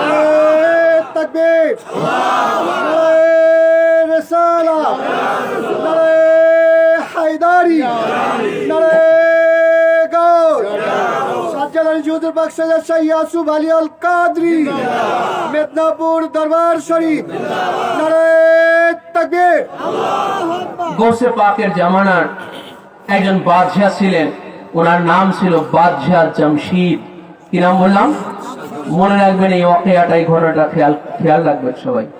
এটা অত্যন্ত শিক্ষণীয় একটা ওয়াকিয়া, ঘটনা, যে ওলি আল্লাহদের দরবারে গিয়ে যাওয়ার যে কি মর্তবা, যে কি ফায়েজ, এটা এই ঘটনা থেকে আপনারা এতটুকু হলে বুঝতে পারবেন। আজকে আমরা বাস্তবতা দেখতে পাচ্ছি ভাই, বড় বড় বুজুর্গ যারা নাকি জিন্দা ওলি নামও মানে খ্যাতি লাভ করতেছে, ঠিক না বলেন? বর্তমানে আমরা দেখতেছি যে জিন্দা ওলি হিসেবে যারা খ্যাত নামা অর্জন করতেছে, জিন্দা ওলি, হ্যাঁ, ইসলামের ধারক বাহক এরা হয়ে গেছে, অনেক বড় একটা কিছু ইসলামের হয়ে গেছে, বুঝতে পারছি, ইসলামের ডঙ্কা বাজাইতেছে, কিন্তু শুধু দুনিয়া আর দুনিয়া, খালি দুনিয়ার পিছনে ঘুরতেছে, ঠিক কিনা বলেন? এই দুনিয়ার পদ পদবি আর টাকা পয়সা আর মাল আর মাল মাল মাল আর মাল, আর দুনিয়ার এই অর্থ সম্পদ আর পদ পদবি ক্ষমতা, ঠিক কিনা বলেন? এইগুলোর পিছনে, ইসলামের নামে এইগুলোর পিছনে দৌড়াইতেছে, বুঝতে পারছেন? এরা আবার জিন্দাওলি হয়ে গেছে। তো হুজুর শানশে বাগদাদ পাকের জামানায় ছিলেন বাদশাহ জামশিদ। তিনার বিশাল সাম্রাজ্য, সালতানাত ছিল, তিনার বিশাল সিংহাসন ছিল, সিংহাসনের অধিকারী ছিলেন তিনি, আর তিনার বিশাল সাম্রাজ্য ছিল। তিনার রাজ্যের রাষ্ট্রীয় খাদ্য ভাণ্ডারে 6 মাসের খাবার মজুদ থাকার পরেও তিনি একটা পেরেশানিতে পড়ে গেলেন যে এই 6 মাস পরে আমার প্রজারা কি খাবে। এই চিন্তায় তিনি বিভোর হয়ে গেলেন। তিনার রাতে ঘুম হয় না এই চিন্তায়। রাজপ্রাসাদের সে রাজকীয় হালাতেও তিনার রাতে ঘুম হয় না যে 6 মাস পরে আমার প্রজারা কি খাবে। 6 মাসের খাবার মজুদ আছে, তারপরেও এই চিন্তা নিয়ে তিনি চলে গেলেন গৌসে পাকের দরবারে বাগদাদ শরীফে। সুবহানাল্লাহ। গৌস পাকের দরবারে যখন তিনি গিয়েছেন, গৌস পাকের দরবারে যাওয়ার পরে যখন হাজির হয়েছেন গৌসে পাকের কাছে, ভক্ত আল্লাহর ওলিদের সামনে যখন কেউ হাজির হয় জেনে রাখবেন তার মুখে কিছু ব্যক্ত করার প্রয়োজন হয় না। মুখে যদি যেটা ব্যক্ত করে সেটাও তিনি দেখতে পান, শুনতে পান। যেটা ব্যক্ত করে না, মনের ভিতরে যেটা, দিলের ভিতরে, মস্তিষ্কের ভিতরে যেটা জল্পনা কল্পনা করতেছে, ওটাও আল্লাহর ওলিরা দেখতে পারেন এবং শুনতে পারেন। সুবহানাল্লাহ। আমরা বলি কয়ভাবে ভাই বলেন তো? কয়ভাবে বলি আমরা? দুই ভাবে। কয়ভাবে? দুই ভাবে। একটা হচ্ছে মুখে মুখে বলি, আর একটা কি মনে মনে বলি। আর একটা হলো মনে মনে আমরা বলি। বলি না যে এই আমার মনটা এটাই বলতেছিল, আমার মনটা এটাই বলতেছিল, তার মানে মনেও বলে। একটা হলো আমরা মুখে বলে, আর একটা হলো মনে বলে। বলে কয় ধরনের? কয়ভাবে বলে? দুই ভাবে। একটা হলো মুখে বলে, আর একটা হলো মনে বলে। আল্লাহর ওলিরা মুখে বলাও যেভাবে শুনতে পান, মনে মনে বলাটা ওইভাবে শুনতে পান। সুবহানাল্লাহ। এটা আল্লাহর ওলিদের সান্নিধ্যে যে না গিয়েছে সেটা কখনো বুঝতে পারে। ঠিক ঠিক। যে মনে মনে বলাটা যে আল্লাহর ওলিরা কিভাবে শুনতে পারে ভাই, এটা আল্লাহর ওলিদের সান্নিধ্যে না গেলে সে কখনো বুঝতে পারবে না। তো বাদশাহ জমশিদ গৌসে পাকের সামনে যখন গিয়েছে, গৌস পাক তার আপাদে মস্তক সব দেখে নিয়েছেন, সব শুনে নিয়েছেন, সব বুঝে নিয়েছেন। গৌস পাক বলেন, হে বাদশাহ জমশিদ, তুমি অমুক জঙ্গলে চলে যাও, সেখানে গিয়ে দেখবা জঙ্গলের মধ্যে এক ফকির আছে। ফকির মানে যে অভাবী এক লোক, হ্যাঁ, অভাবী দরিদ্র, যে খাবারের অভাবে বনের মধ্যে জঙ্গলের মধ্যে ঘুরতেছে ফিরতেছে। এক ফকির, আল্লাহর সে ওলি। ফকির এটা মূলত আল্লাহর ওলিদের একটা স্তর। ফকির মিসকিন, এই দুনিয়াতে ফকির মিসকিনের বেশে হালাতে অনেক আল্লাহর ওলি আছে, দুনিয়াতে ঘুরতেছে ফিরতেছে, কিচ্ছু নাই তাদের, কিচ্ছু নাই, দুনিয়াতে ঘুরতেছে ফিরতেছে, কিন্তু আল্লাহর ওলি। এটা তো হাদিস শরীফের মধ্যে আসছে। হযরত আব্দুল্লাহ ইবনে মাসউদ রাদিয়াল্লাহু আনহুতে হাদিসে রাসূলুল্লাহ বলেছে যে আল্লাহর এমন অনেক ওলি আছে, আল্লাহর এমন অনেক বান্দা আছে, এলোমেলো চুল, হ্যাঁ, তারপর অপরিষ্কার অপরিচ্ছন্ন শরীর বদন, হ্যাঁ, তারা দুনিয়াতে তোমাদের দ্বারে দ্বারে ঘোরে, তোমরা তাদেরকে না বুঝে তোমাদের দ্বার থেকে তাড়িয়ে দাও, কিন্তু তারা আল্লাহর ওলি আছে। হাদিস শরীফের মধ্যে এইভাবে আসছে। তো বাদশাহ জমশিদের কাছে গৌস পাক কিছু খাবার দিয়ে দিলেন একটা পাত্রে করে, যে খাবারটা নিয়ে যাও। সে জঙ্গলের মধ্যে খুব অনাহার থাকে, খুব ক্ষুধার্ত অবস্থায় থাকে, সে আমার খুব ভক্ত, সে ফকির আছে, এই খাবারটা নিয়ে তাকে খাওয়ায় আসো। তো দেখেন বাদশাহ জমশিদ তিনি চিন্তা করতেছেন, খাবারের চিন্তা। কিসের চিন্তা? ওই যে 6 মাস করোনার প্রজারা কি খাবে, আর গস পাক ওনাকে কি দিয়ে পাঠাইতেছে? কি দিয়ে পাঠাচ্ছে বলেন? খাবার দিয়ে পাঠাইতেছে। খুব গভীর মনোযোগ দিয়ে বোঝার চেষ্টা করবেন। খাবার দিয়ে পাঠাইতেছে গস পাক, এক খানচানা ভরা খাবার। বাদশাহ জমশিদ জঙ্গলে, সেই জঙ্গলে চলে গেলেন, গিয়ে দেখলেন সেই ফকির জঙ্গলের মধ্যে ঘুরতেছে ক্ষুধার্ত। বাদশাহ জমশিদ গিয়ে বললেন যে হে ফকির, আপনার জন্য, তোমার জন্য শাহেনশাহ বাগদাদ এই খাবার পাঠিয়েছেন, তুমি তো তার ভক্ত আছো, তো আমাকে দিয়ে খাবার পাঠানো হয়েছে, এই খাবার তুমি খেয়ে নাও। তো সেই ফকির একটা পাশ থেকে একটুখানি খেলেন, খাওয়ার পরে বললেন যে হে বাদশাহ জমশিদ, এবার আপনি এই খাবার ফিরিয়ে নিয়ে চলে যান, এটা আবার ফিরিয়ে নিয়ে যান, এটা ব্যাক নিয়ে যান। বলে কেন? এই জঙ্গলের মধ্যে তো আর কোনো খাবার নাই তোমার কাছে, এটা রেখে দাও, আর এক পরে খাবে, আবার আর এক বেলায় খাবে, তোমার তো খাবার নাই এখানে, পরের বেলা কি খাবে, এটা রেখে দাও, আমি আবার এটাকে আবার টেনে নেবো কেন, এটা রেখে দাও, তুমি পরের বেলা খাবে। তিনি জবাব দিলেন যে আমি এই বেলা খাইলে আর পরের বেলা খাওয়ার চিন্তা করি না। সুবহানাল্লাহ। জবাব হয়ে গেল? বলেন জবাব হলো কিনা? বাদশাহ জমশিদের জবাব পেয়ে গেল কিনা? বলেন ফয়সালা হয়ে গেল কিনা? তাহলে বাদশাহ জমশিদ 6 মাসের খাবার থাকার পরেও 6 মাসের পরের চিন্তা করতেছেন, 6 মাসের পরের চিন্তা বাদশাহ জমশিদ। আর ওই ফকির বলতেছেন যে আমি এই বেলা খাইলে আর পরের বেলা খাওয়ার চিন্তা করি না, পরের বেলার চিন্তা যদি আমার থাকতো তাহলে তো আমি আমার খাবার নিজেই রেখে দিতাম, আমি তো আপনাকে ফেরতে দিতাম না, ঠিক কিনা? আমি তো নিজে রেখে আচ্ছা ঠিক আছে আমি এখন এইটুকু এখন খেলাম, আমার এই খাবার এটা থাকলো, ফিরিয়ে দিচ্ছেন কেন? যে পরের বেলা খাওয়ার আমার চিন্তা নাই, যে পরের বেলা আমি খাবো কি খাবো না, পাবো কি পাবো না, এই চিন্তাই আমার আর নাই।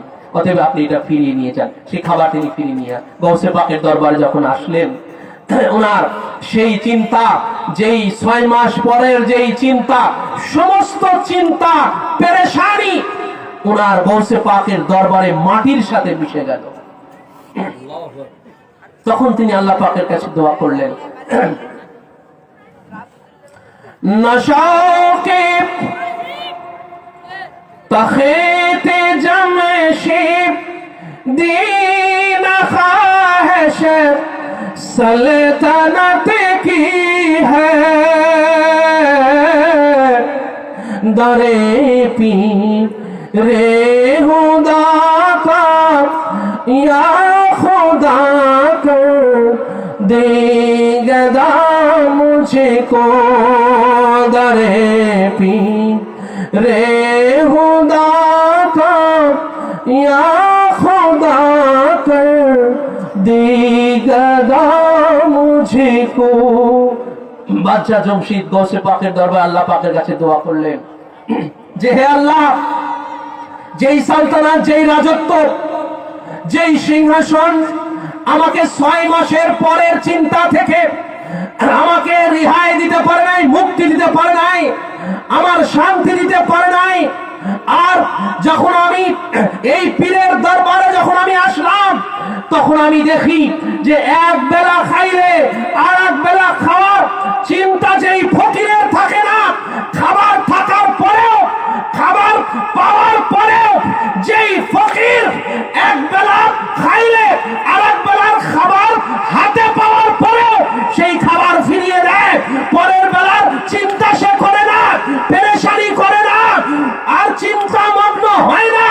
আর আমার 6 মাসের যেই বাদশাহিত্ব, যেই সিংহাসন আমাকে 6 মাসের পরের চিন্তার মধ্যে আমাকে ডুবিয়ে রেখেছে, হে আল্লাহ আমি বাদশাহিত্ব চাই না, আমি ওই সিংহাসন চাই না, হে আল্লাহ যেই ফকিরের এক বেলা খাইলে পরের বেলার খাবার থাকলেও চিন্তা করে না, হে আল্লাহ আমি এই পীরে হুদার দরবারে আমি বাদশাহ থাকতে চাই না, আমি এই সিংহাসনের মালিক আর আমি থাকতে চাই না, আমি এই পীরের দরবারে ফকির হয়ে যেতে চাই।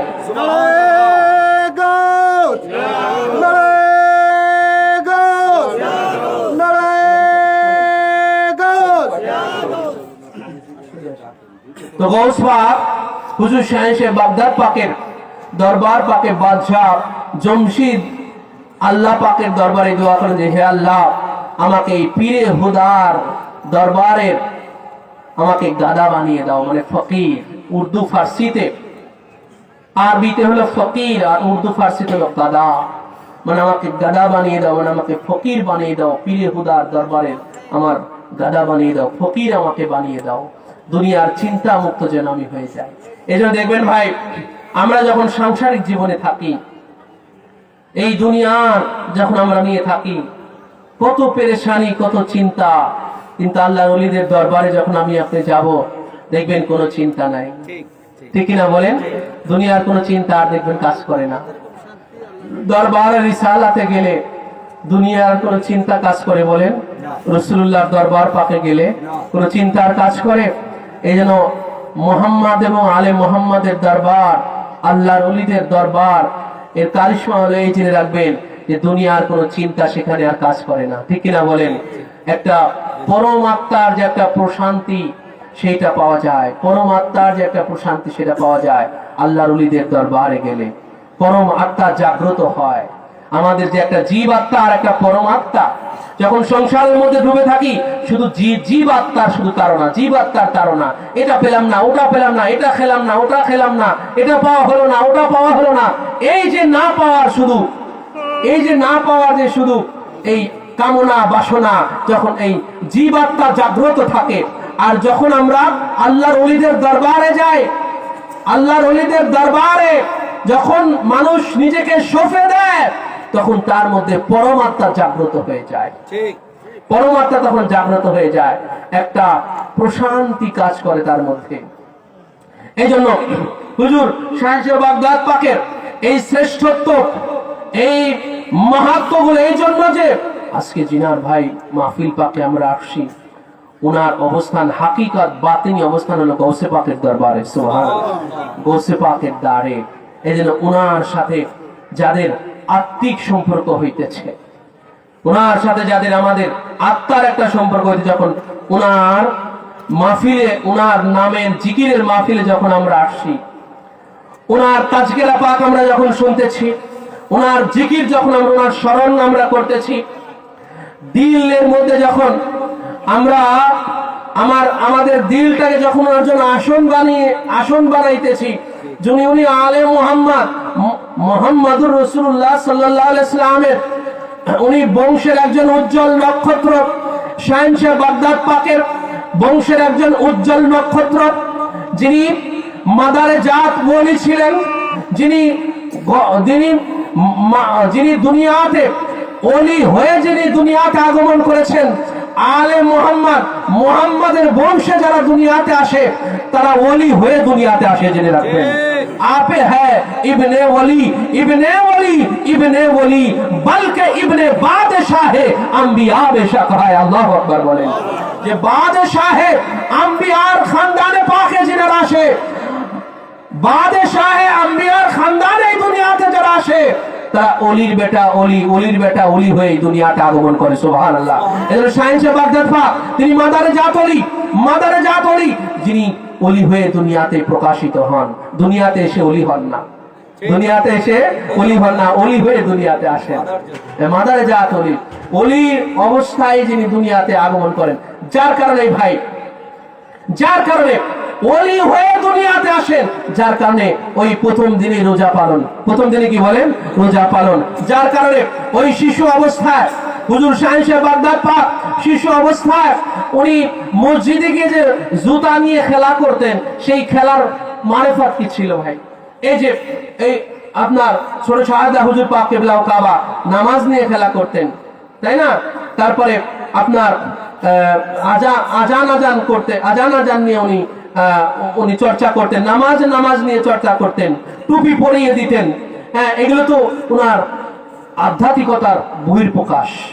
এগুলো কি বলেন? আধ্যাত্মিকতার বহির্প্রকাশ, যে উনি মাদারে জাত ওলি, উনি মাদারে জাত ওলি। এবং ইলমের এতটুকু শিশু বাচ্চা, সমস্ত ইলমের উপরে যে ওনার এত দখল ছিল, আমরা নির্ভরযোগ্য সূত্রে শুনেছি। আমাদের এই সিলসিলার গৌসে পাকের এই কাদরিয়া তরিকার এই সিলসিলার মেদিনীপুর দরবার শরীফ সিলসিলার যে দুরুদে গৌসিয়া আছে, কি আছে বলেন? দুরুদে গৌসিয়া, আল্লাহুম্মা সাল্লি আলা সাইয়্যিদিনা মাওলানা ওয়া নাবিয়িনা ওয়া শাফিয়ানা মুহাম্মাদিন মাদিনিল জুদ ওয়াল কারাম। এই যে মাদিনিল, এই শব্দটা আমরা হর হামেশা মাদানি পড়ে থাকি, মাদানিল জুদ ওয়াল কারাম পড়ে থাকি, মাদা দালের উপর জবর দিয়ে পড়ে থাকি, কিন্তু এটা মূলত ব্যাকরণের চাহিদা অনুযায়ী, এই শব্দটা ব্যাকরণগত একটা শব্দ, এই ব্যাকরণের চাহিদা অনুযায়ী এখানে দালের নিচে জের হবে, দালের নিচে কি হবে বলেন? জের হবে। আমাদের বাংলাদেশে একাধিকবার আসছেন ইন্ডিয়া থেকে মৌলানা ওলিউল্লাহ কাদরি সাহেব, ওনার মুখে শোনা, উনি হুজুর পাকের সামনে একবার এই দুরুদে গাউসিয়া পড়তেছেন। এই দুরুদে গাউসিয়া পড়তে উনি যখন প্রথম আলেম হইতেছেন, তখন পরিপূর্ণ আলেম হন নাই, উনি তো জেনারেল থেকে আলেমে আসেন পরে, তাই না? এই হিস্ট্রিতে আপনারা শুনেছেন। তো উনি যখন এই দুরুদে গাউসিয়া পড়তেছেন হুজুর পাকের সামনে, সারা হুজুর পাকের সামনে, উনি তখন শিশু বাচ্চা, অথচ ওনার সামনে যখন দুরুদে গাউসিয়া পড়া হইতেছে, উনি যখন শাব্দিক ভুল পড়তেছেন, সেই শাব্দিক ভুলটা ওনার ধরিয়ে দেওয়া হয়েছিল, শাব্দিক ভুল ধরিয়ে দিয়েছিলেন। উনি মাদানিল পড়তেছেন, উনি যতবার মাদানি পড়ে ততবার ওনাকে আটকায় দেন, ওনাকে আটকায় দেন, পড়াটা ওনাকে আটকায় দেন। তো ওনার তো সবকিছু উপস্থাপনা ছিল ইশারায়, সবকিছু কি ছিল বলেন? উনি ইশারা ইঙ্গিতে সবকিছু উপস্থাপনা করতেন, বুঝাইতেন, উনি কথা বলতেন না। এর একটা মারাত্মক বাতিনি দিক ছিল, যেটা আজকে আমি আপনাদের সামনে জাহির করতে চাচ্ছি না যে উনি কেন কথা বলতেন না। এটা আমার একটা বাতিনি একটা দিক আছে, এটা একটা আপনার একটা কুশিদা একটা ব্যাপার আছে, উনি কথা বলতেন না। তো ওনার ইশারা ইঙ্গিতে সবকিছু বুঝাইতেন, ইশারা ইঙ্গিতে। তো উনি যখন মাদা নীল যুদ্ধে পড়তেছেন, ওনাকে বারবার আটকায় দিচ্ছে, ইশারায় আটকায় দিচ্ছে যে না, হচ্ছে না, হচ্ছে না, ভুল হইতেছে, হবে মাদি নীল। সরকার কি হবে বলে মা। এখন আমাদের অনেকেই দেখবেন মা দা নীল যুগে পড়ে, অনেকে মা দা নীল পড়ে, দালের উপরে জবর দিয়ে পড়ে, এটা ভুল। এই জন্য এই আপডেট যে মিলাদে গাউসিয়া, যেটা মেদিনীপুর দরবার 4 নম্বর দরবার থেকে প্রকাশিত হয়েছে মাওলানা ওলিউল্লাহ সাহেবের মাধ্যমে, হুজুর পাক যেটা করিয়েছেন, এটাতে একদম স্পষ্ট ওখানে এরাব দেয়া আছে, জের জবর দেয়া আছে, মা দিন নীল আছে, দালের নিচে জের দিয়ে আছে। এটা ব্যাকরণের একটা চাহিদা, ব্যাকরণ অনুযায়ী ওই দালের নিচে জের হবে।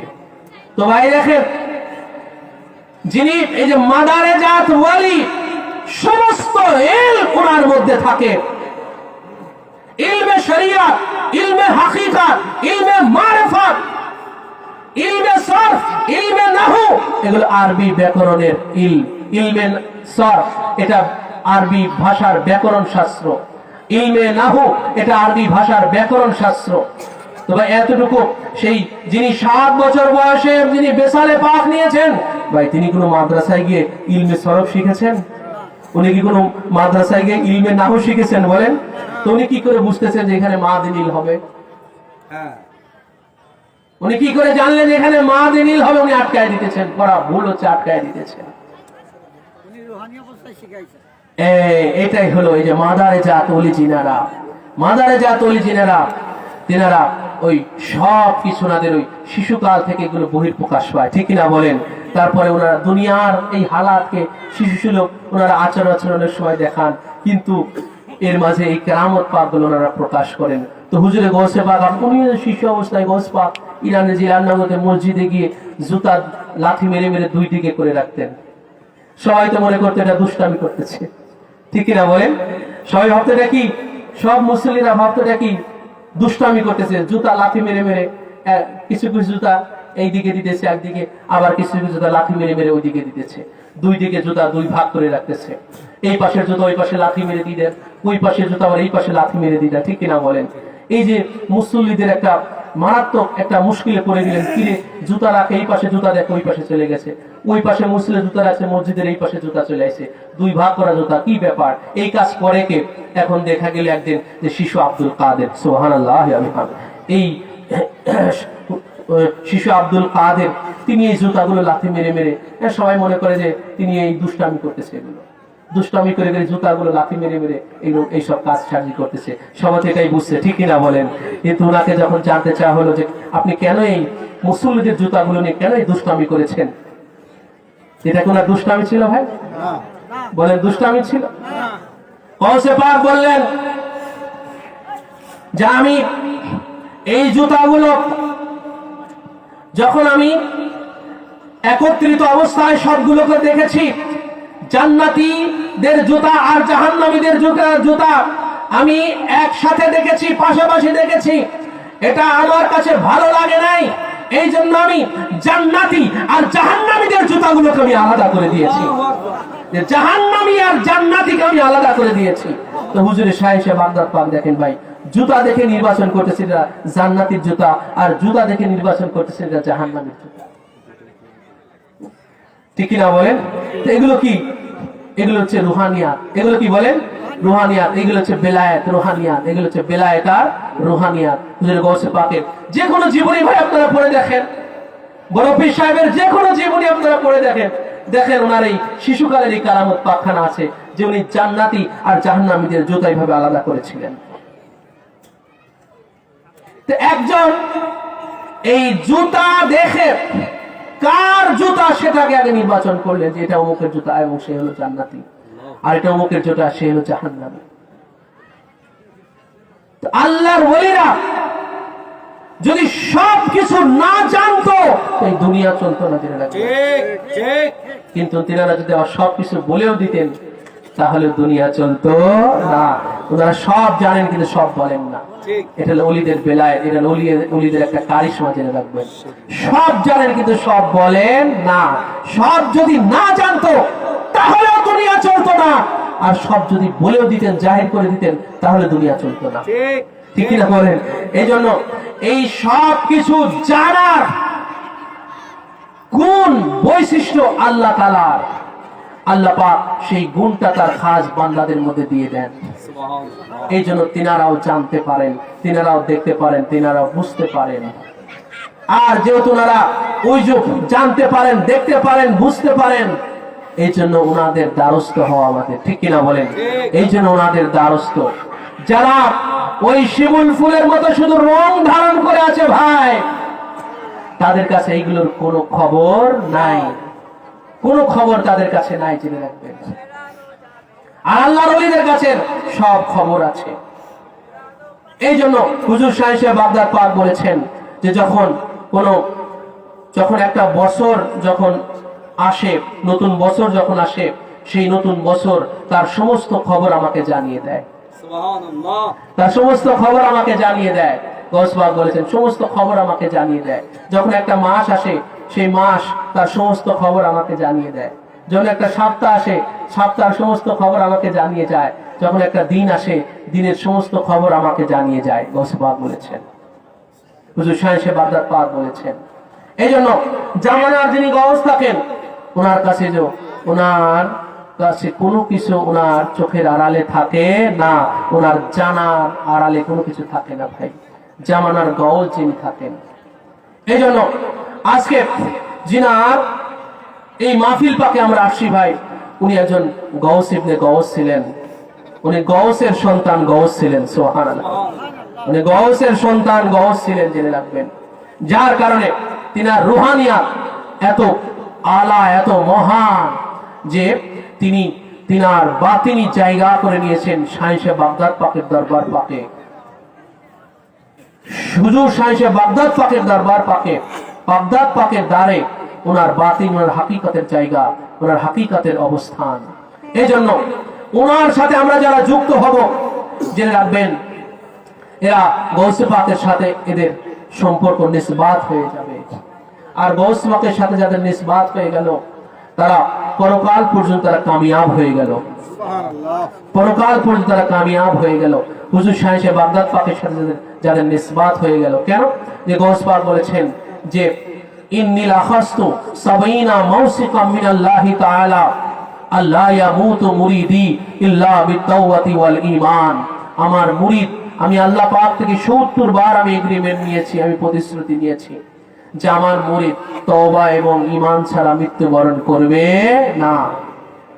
তওবা এবং ঈমান ছাড়া আমার কোনো মুরিদ মৃত্যুবরণ করবে না। আর যার মৃত্যু হয় তওবার উপরে, জেনে রাখবেন আখিরাতে তার ইয়ানফসি করতে হবে না। এই যে তওবা ভাই, তওবার যে কি মর্তবা, যার মৃত্যু তওবার শহীদ হয়। আদম আলাইহিস সালাম কেন এত পেরেশানি হয়েছিলেন? আদম আলাইহিস সালাম কেন এত পেরেশান হয়েছিলেন? ৩৫০ বছর ক্রন্দন করেছিলেন। কেন?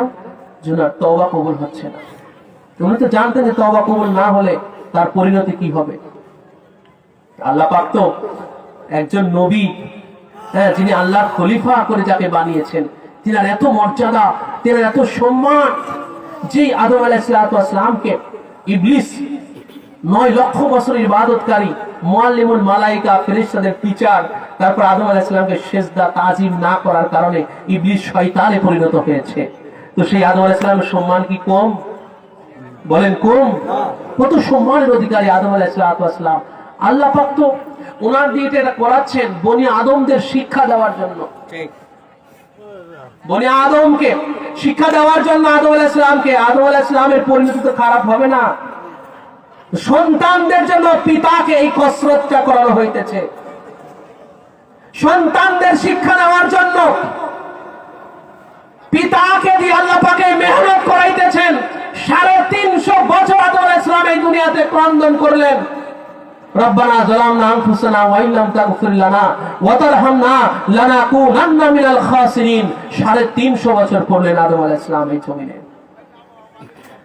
এই জমিনের বুকে সবচেয়ে বেশি যে 5 জন ক্রন্দন করেছেন তাদের মধ্যে আদম আলাইহিস সালাম একজন, জেনে রাখবেন।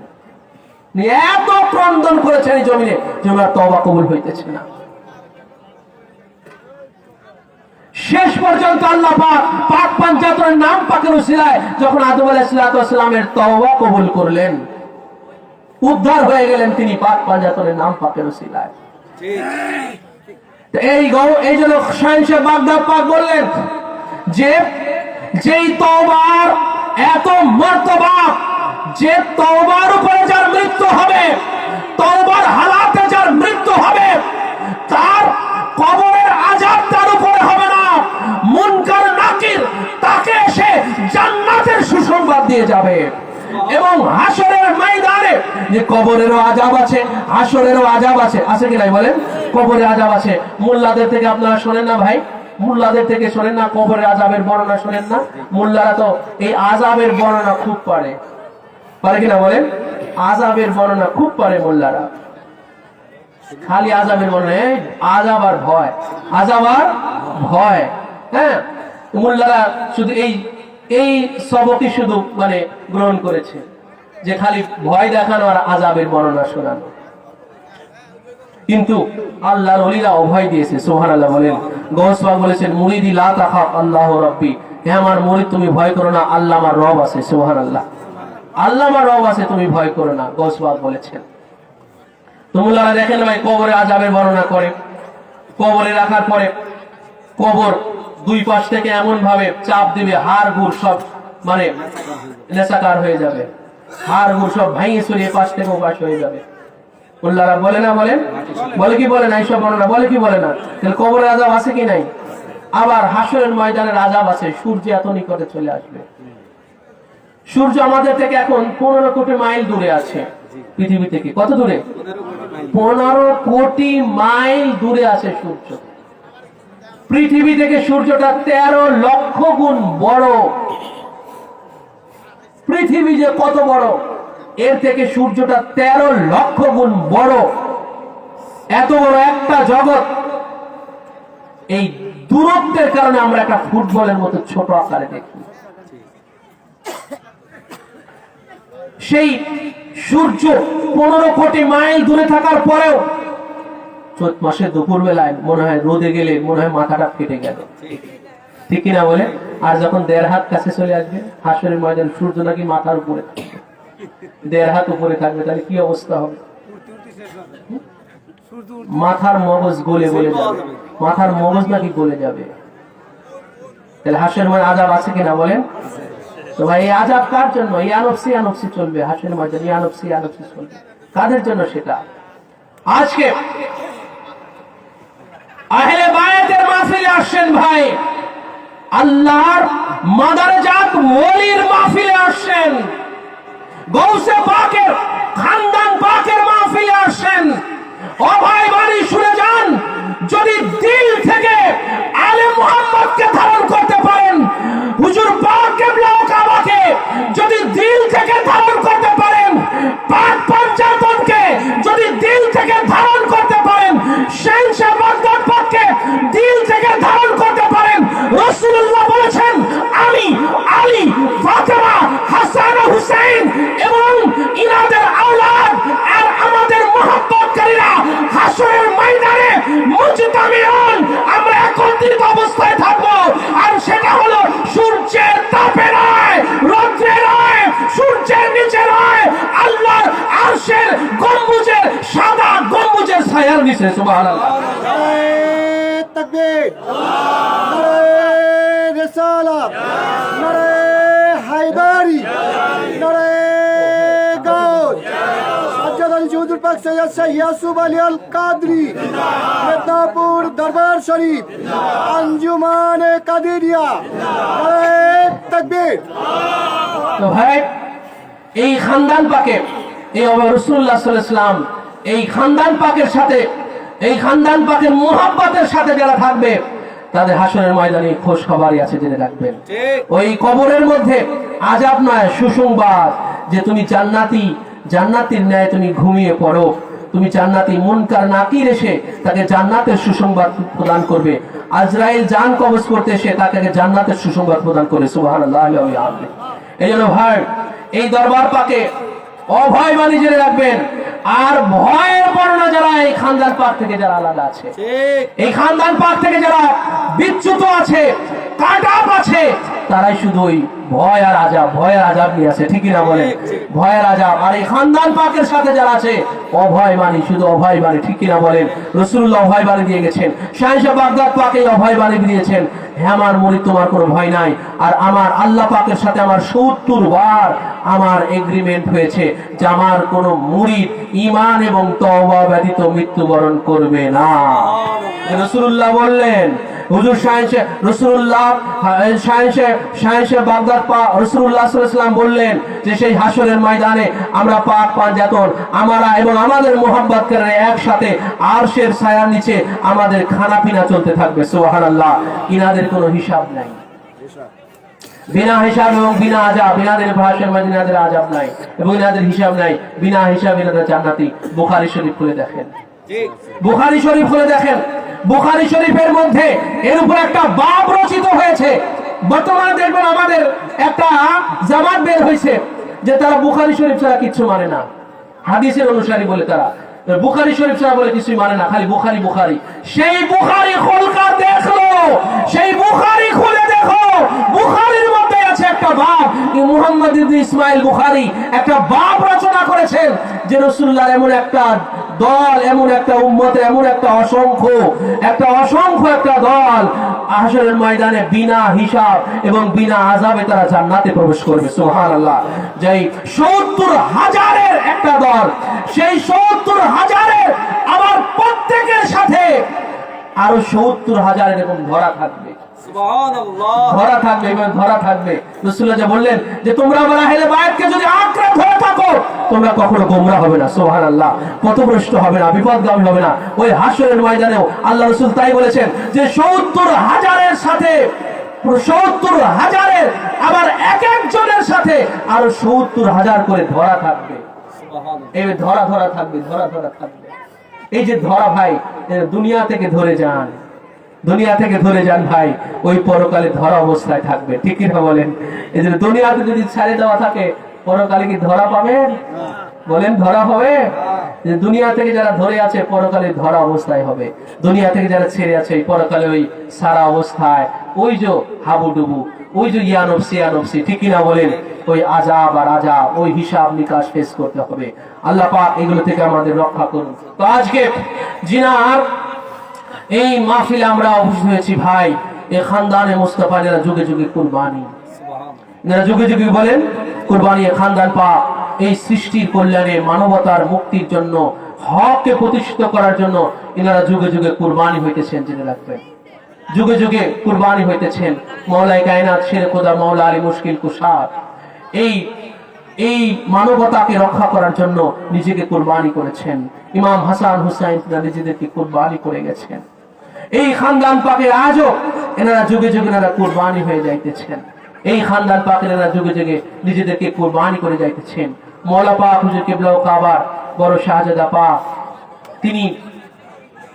তিনিও সেই অতি অল্প বয়সে এই দুনিয়াতে নিজেকে কুরবানি করেছিলেন, দুনিয়া থেকে বিসালে পাক গ্রহণ করেছিলেন। পীর মুর্শিদ পাকের বড় শাহজাদা লাল হুজুর পাক আমরা জিনা করি, পীর মুর্শিদ পাকের বড় শাহজাদা পাক লাল হুজুর পাক কিবলা ও কাবা আমরা জিনাকে বলি। তিনিও সেই যুবক, 22 বছরের যুবক ছিলেন। তিনি পিতার সামনে 22 বছরের যুবক এই দুনিয়াতে কুরবানি গ্রহণ করলেন, দুনিয়া থেকে এই ত্যাগ স্বীকার করলেন, বেসালে পাক গ্রহণ করলেন। এরপরে এইভাবে চলছে খানদান পাকের মধ্যে এই যে ইনারা এই যে কুরবানি হয়ে যাওয়া, সেই রাসূলুল্লাহ সাল্লাল্লাহু আলাইহি ওয়াসাল্লামের পর থেকে এই কুরবানি যুগ যুগ ধরে চলতেইছে। আজকে জিনার উর্সে শরীফ উনি মাত্র 7 বছর উমর মুবারকে এই দুনিয়া থেকে তিনি নিজেকে কুরবান করলেন, নিজেকে কুরবানি করে এক উম্মতের মানবতার নাজাতের তৈরি হয়ে গেলেন। আল্লাহু আকবার কাবীরা। তিনার নাম পাকে ইন্ডিয়াতে তিনার নাম পাকে বর্ধমান জেলার মঙ্গলকোট শরীফে আনকোনাতে তিনার নাম পাকে ইমামবাড়া শরীফ। আমাদের এই বাংলার জমিনে তিনার নাম পাকে মাদ্রাসা পাক নাজাতের তরি। আহলে বায়াতের নাম নিশানা যেখানে প্রতিষ্ঠিত হয় ওটা হেদায়েত পাওয়ার একটা কেন্দ্রবিন্দু হয়ে যায়, ওটা নাজাত পাওয়ার একটা জায়গা হয়ে যায়। সুবহানাল্লাহ। এই জন্য এই সিলিমপুরের জমিনে যেই আলে মুহাম্মাদের উজ্জ্বল নক্ষত্র হযরত সৈয়দ শাহ রাশাদাত আলী আল কাদরি আল হাসানি আল হুসাইন আল বাগদাদি আলা জাদ্দিহি নবিয়ানা ওয়া আলাইহিস সালাতু ওয়াস সালাম এর নামের জিকির পাক যে তাজকিরা এই প্রতি বছর হইতেছে ভাই, এই তাবলীগ, এই প্রচারণা, এটা মানবতার মুক্তি, মানবতার হেদায়েত ছড়িয়ে যাইতেছে, মানবতার হেদায়েত ছড়িয়ে যাইতেছে, মানবতার মুক্তির পথ খুলে যাইতেছে। যারা আলে মুহাম্মাদের শরণাপন্ন হইল, যারা আলে মুহাম্মাদের দ্বারস্থ হলো, আলে মুহাম্মাদের দিকে যারা মুখ ফিরাইলো, যাদের বর্জক এমটা আলে মুহাম্মাদের দিকে দিয়ে দিল, যে দেখেন তারা ইহকাল পরকাল কামিয়াব হয়ে গেল। তো আজকে এই অত্র এলাকাবাসীর যে মহান ত্যাগ তিতিক্ষায়, যে মেহনতের, যে খরচা পাতির খাতিরে যেই আনুষ্ঠানিকতা প্রতি বছর হয়ে থাকে, আমরা সেটার সেই আনুষ্ঠানিকতায় আমরা উপস্থিত হই ভাই। আমাদের এই আশাটা যেন সার্থক হয়, আমাদের এই রাত্রি জাগরণ যেন আমাদের সার্থক হয়, যে আমরা আলে মুহাম্মাদের দিকে যেন আমরা বর্জকটা দিতে পারি। ঠিক কিনা বলেন? এই বর্জক নিয়ে যেন আমরা হাসরের ময়দানে হাজির হই। আজকে যেইভাবে হুজুর পাক কিবলা ও কাবা সাইয়েদনা মানজানা ওয়া মুর্শিদানা হুসাইন শাহ রাশাদাত আলী আল কাদরি আল বাগদাদি আলা জাদ্দি নবিয়ানা সাল্লাল্লাহু আলাইহি ওয়াসাল্লামের জিকিরে আমরা যারা হাজির হয়েছি, ওনার সাথে যেন হাসরের ময়দানে আল্লাহ পাকের দরবারে আমরা হাজির হতে পারি। আল্লাহ পাক আমাদের কবুল ও মঞ্জুর করুন, সবাই বলি আমিন। ওয়া মা আলাইনা ইল্লাল বালাগ। আসসালামু আলাইকুম ওয়া রাহমাতুল্লাহি তাআলা ওয়া বারাকাতুহু। আরশে কুরসি ঝুক গয়ে ताजीम अहमद के लिए, उठ खड़े ऐ मोमिनो तस्लीम अहमद के लिए, या नबी सलाम अलैका या रसूल सलाम अलैका या हबीब सलाम अलैका सलावतुल्लाह अलैका या रसूल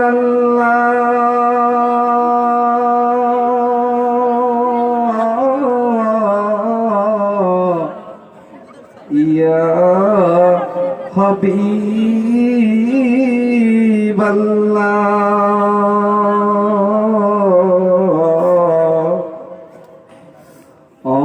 আমাদের মরণেরি কালে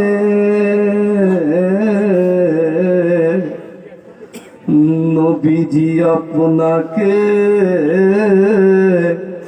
নিকটে পেলে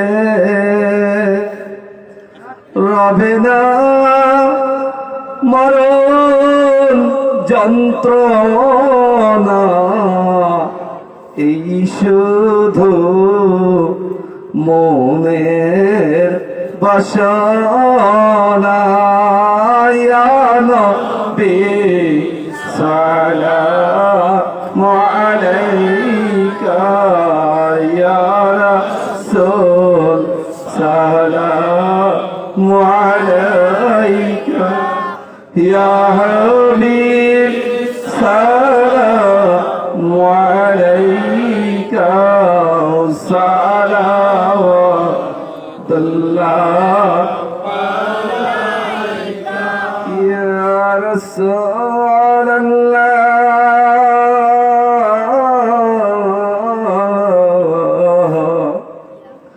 ইয়া হাবিবাল্লাহ।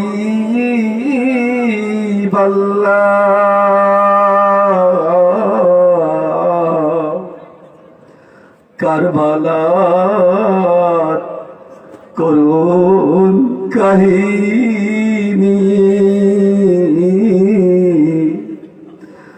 বাংলার মুসলমান আজও ভোলেনি। কান্দে রে নবীর নন্দনী, কান্দে রে শহীদ জননী। নবী সালামু আলাইকা ইয়া রাসূল, সালামু আলাইকা ইয়া হাবিব, সালামু আলাইকা সালাওয়াতুল্লাহ আলাইকা।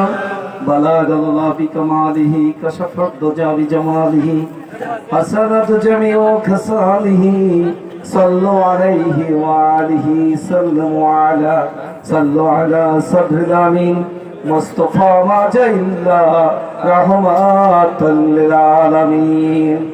الصلاة والسلام عليك يا غوث الأعظم حضرت বড় পীর আব্দুল কাদের জিলানী রাহমাতুল্লাহ। اللهم آمين.